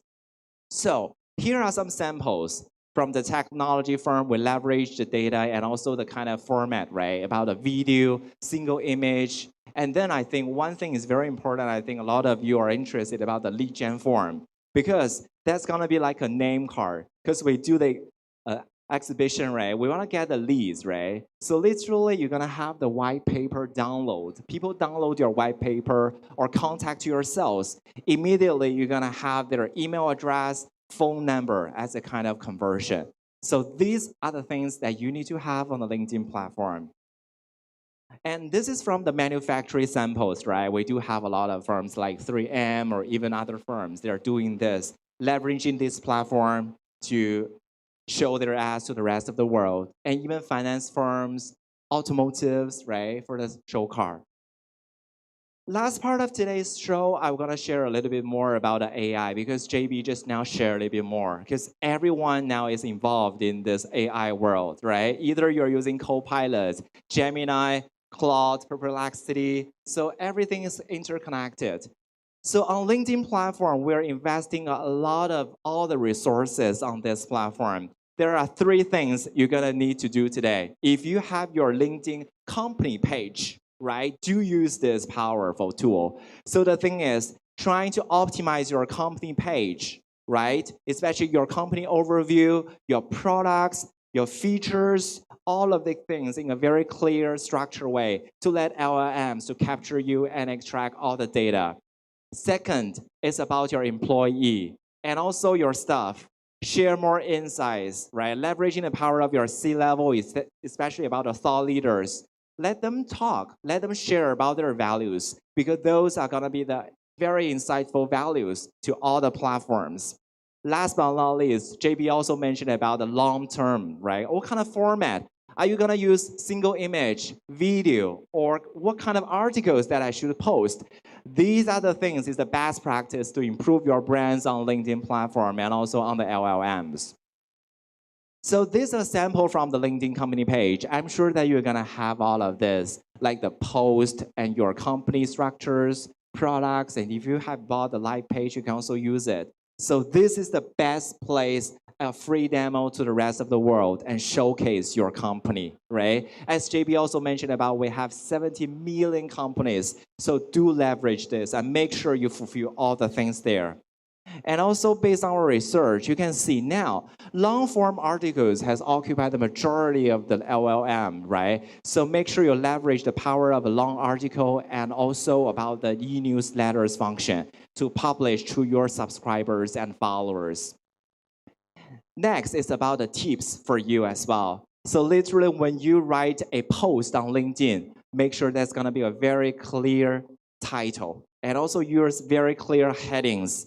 And then try to tag the companies, right? If you have a partnership with other firms or if you have any other collaboration with other third-party channel, do tag them and let them know. And also more engagement means that you have more interactions. So here are some best practice. I won't go too long because actually these are the very helpful one. Especially sometimes when you search something, you'll be always, hooked or even you'll be attracted, like best airlines in 2026. Use this kind of short term and a best X list or even some kind of comparisons to show, oh, which CRM is best for me, for my company, like this kind of attractions. here is gonna be the thing, because everything is about the organic, right? We have a limitation about your reach, because essentially we wanna reach more people, more audiences, more impressions. But with your organic post, it's not enough. So what we really need to do is add a little bit more engine. Ask your team to do a little bit advertisement, right? And boost your content to reach more people, to reach more followers, and let them hear you. Because LLM need more kind of interactions. And also if your paid media will increase your AI visibility, right? And essentially this wanna help you improve your search visibility. Okay, so this is gonna be the thing is that why I'm saying about the paid ads as well is because you can see the boosted posts are 41% more likely to be sourced by AI. And essentially leveraging the power of the thought leader ads can increase about 28% on the content as well. Why trust us? Because in the category of the top 4, as you can see, when the LinkedIn brand followed our best practices, it outperformed 9 peers in the B2B brands, such as audience targeting, B2B lead generation, B2B marketing, and sponsor content. Yeah, so do leverage and use this. So essentially, with your authority, which is gonna be your company page, all your product pages, plus the most important asset in your firm, which is about the people, C-level, insightful sharing, and also the format, right? Especially it's gonna be the thing is like, what kind of content that's gonna use. So essentially, you're gonna have a better LLM experience. Last but not least, I've had some case studies. This one's in Kaohsiung about the AIC group, right? They leveraged a full funnel strategy on our platform, and even the senior director Jennifer has already sent a very good, compliment to LinkedIn as well. They leveraged the full funnel marketing to build a brand trust with a strong organic presence. And also LinkedIn platform will welcome an A/B testing. So the most important thing is that ASE, a very popular firm in Taiwan, adopted a test and learn mindset to deepen understanding of LinkedIn platform and also trying to select and target the audience segments. Another local firm like InnoVEX, also they have the exhibitors there in the Hall 1. So they invest in innovation to sustain growth internationally, right? This client has the challenge that the global audience is very niche, and also they want to do the precise targeting. So the strategy for InnoVEX is that they're going to leverage the full funnel strategy from the brand awareness, consideration, and then conversion. So essentially, you can see the result. They have a more than 143% on the website traffic, and also 88% increase in the new visitor traffic as well. These are all the things in the platform. But one thing we'll always remember that we're very honored to collaborate with our amazing organization, Taitra, which is Taiwan Trade. This is our 6 years collaboration and partnership. So even today, the department head, Mr. Huang, has been here as well. So thank you so much. A sincere thanks to Mr. Huang. I'm sure that with the presence of LinkedIn, and also we have our online training, we have our offline training, our collaboration with Taitra, TaiwanTrade.com will be stronger and better. So here is the platform as well, because if you haven't joined Taitra.com, please do as well, because dual platforms and double impressions. You can become the member of Taitra, Taiwan.com, and then you can also leverage the power of the LinkedIn platform as well. So build a LinkedIn and Taiwan Trade page, upload product catalogs, English translation services, professional leads and clicks, and then we're gonna have a better service for you as well. One sample is like from 2020 till now. We have already more than 500 companies leveraging this platform, collaborated with Taitra as well. From different kind of services industries to industries, and also kind of food and beverages as well. Today, I also created a sample, which is the collaboration firm, which is 开源食品, right? Creative food. So only this one is from TaiwanTrade.com. So literally within 1 month's time, this firm received 18 leads, which is a very good outcome. So if you're interested, right, because the lead is not from Taiwan, but actually there are leads actually from Singapore and New Zealand, right, overseas brand. TaiwanTree.com has this client and introduced it to the LinkedIn platform. So through our training education, we develop our connections and also trying to leverage the power of LinkedIn and let them know about the strong power as well. So everything is very clear, especially about the usage data. You can see where is the impression, which industry, the percentage, and everything is very clear. So when you spend your advertisement money on LinkedIn platform, you have a very clear data as well.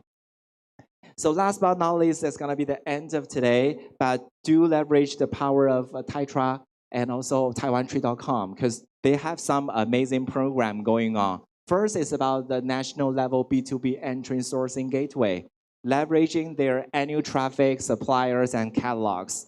Also, nowadays, in the second part, they have a resilience project.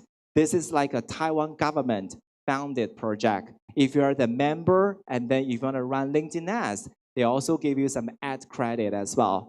For more details, of course, you can scan the QR code or just take a picture for this slide and then know more about it. Last but not least, they have the AI talent training program as well. If you are interested, you can also scan the QR code. That's all for today's presentation. If you have any questions or interest in LinkedIn advertisement, and then that's JB and that's myself. Thank you again, Taipei. Thank you. Thank you to you too, Jeffrey, as well as JB, for sharing these powerful global expansion strategies. And we hope today's session acts as a strong catalyst for your international growth.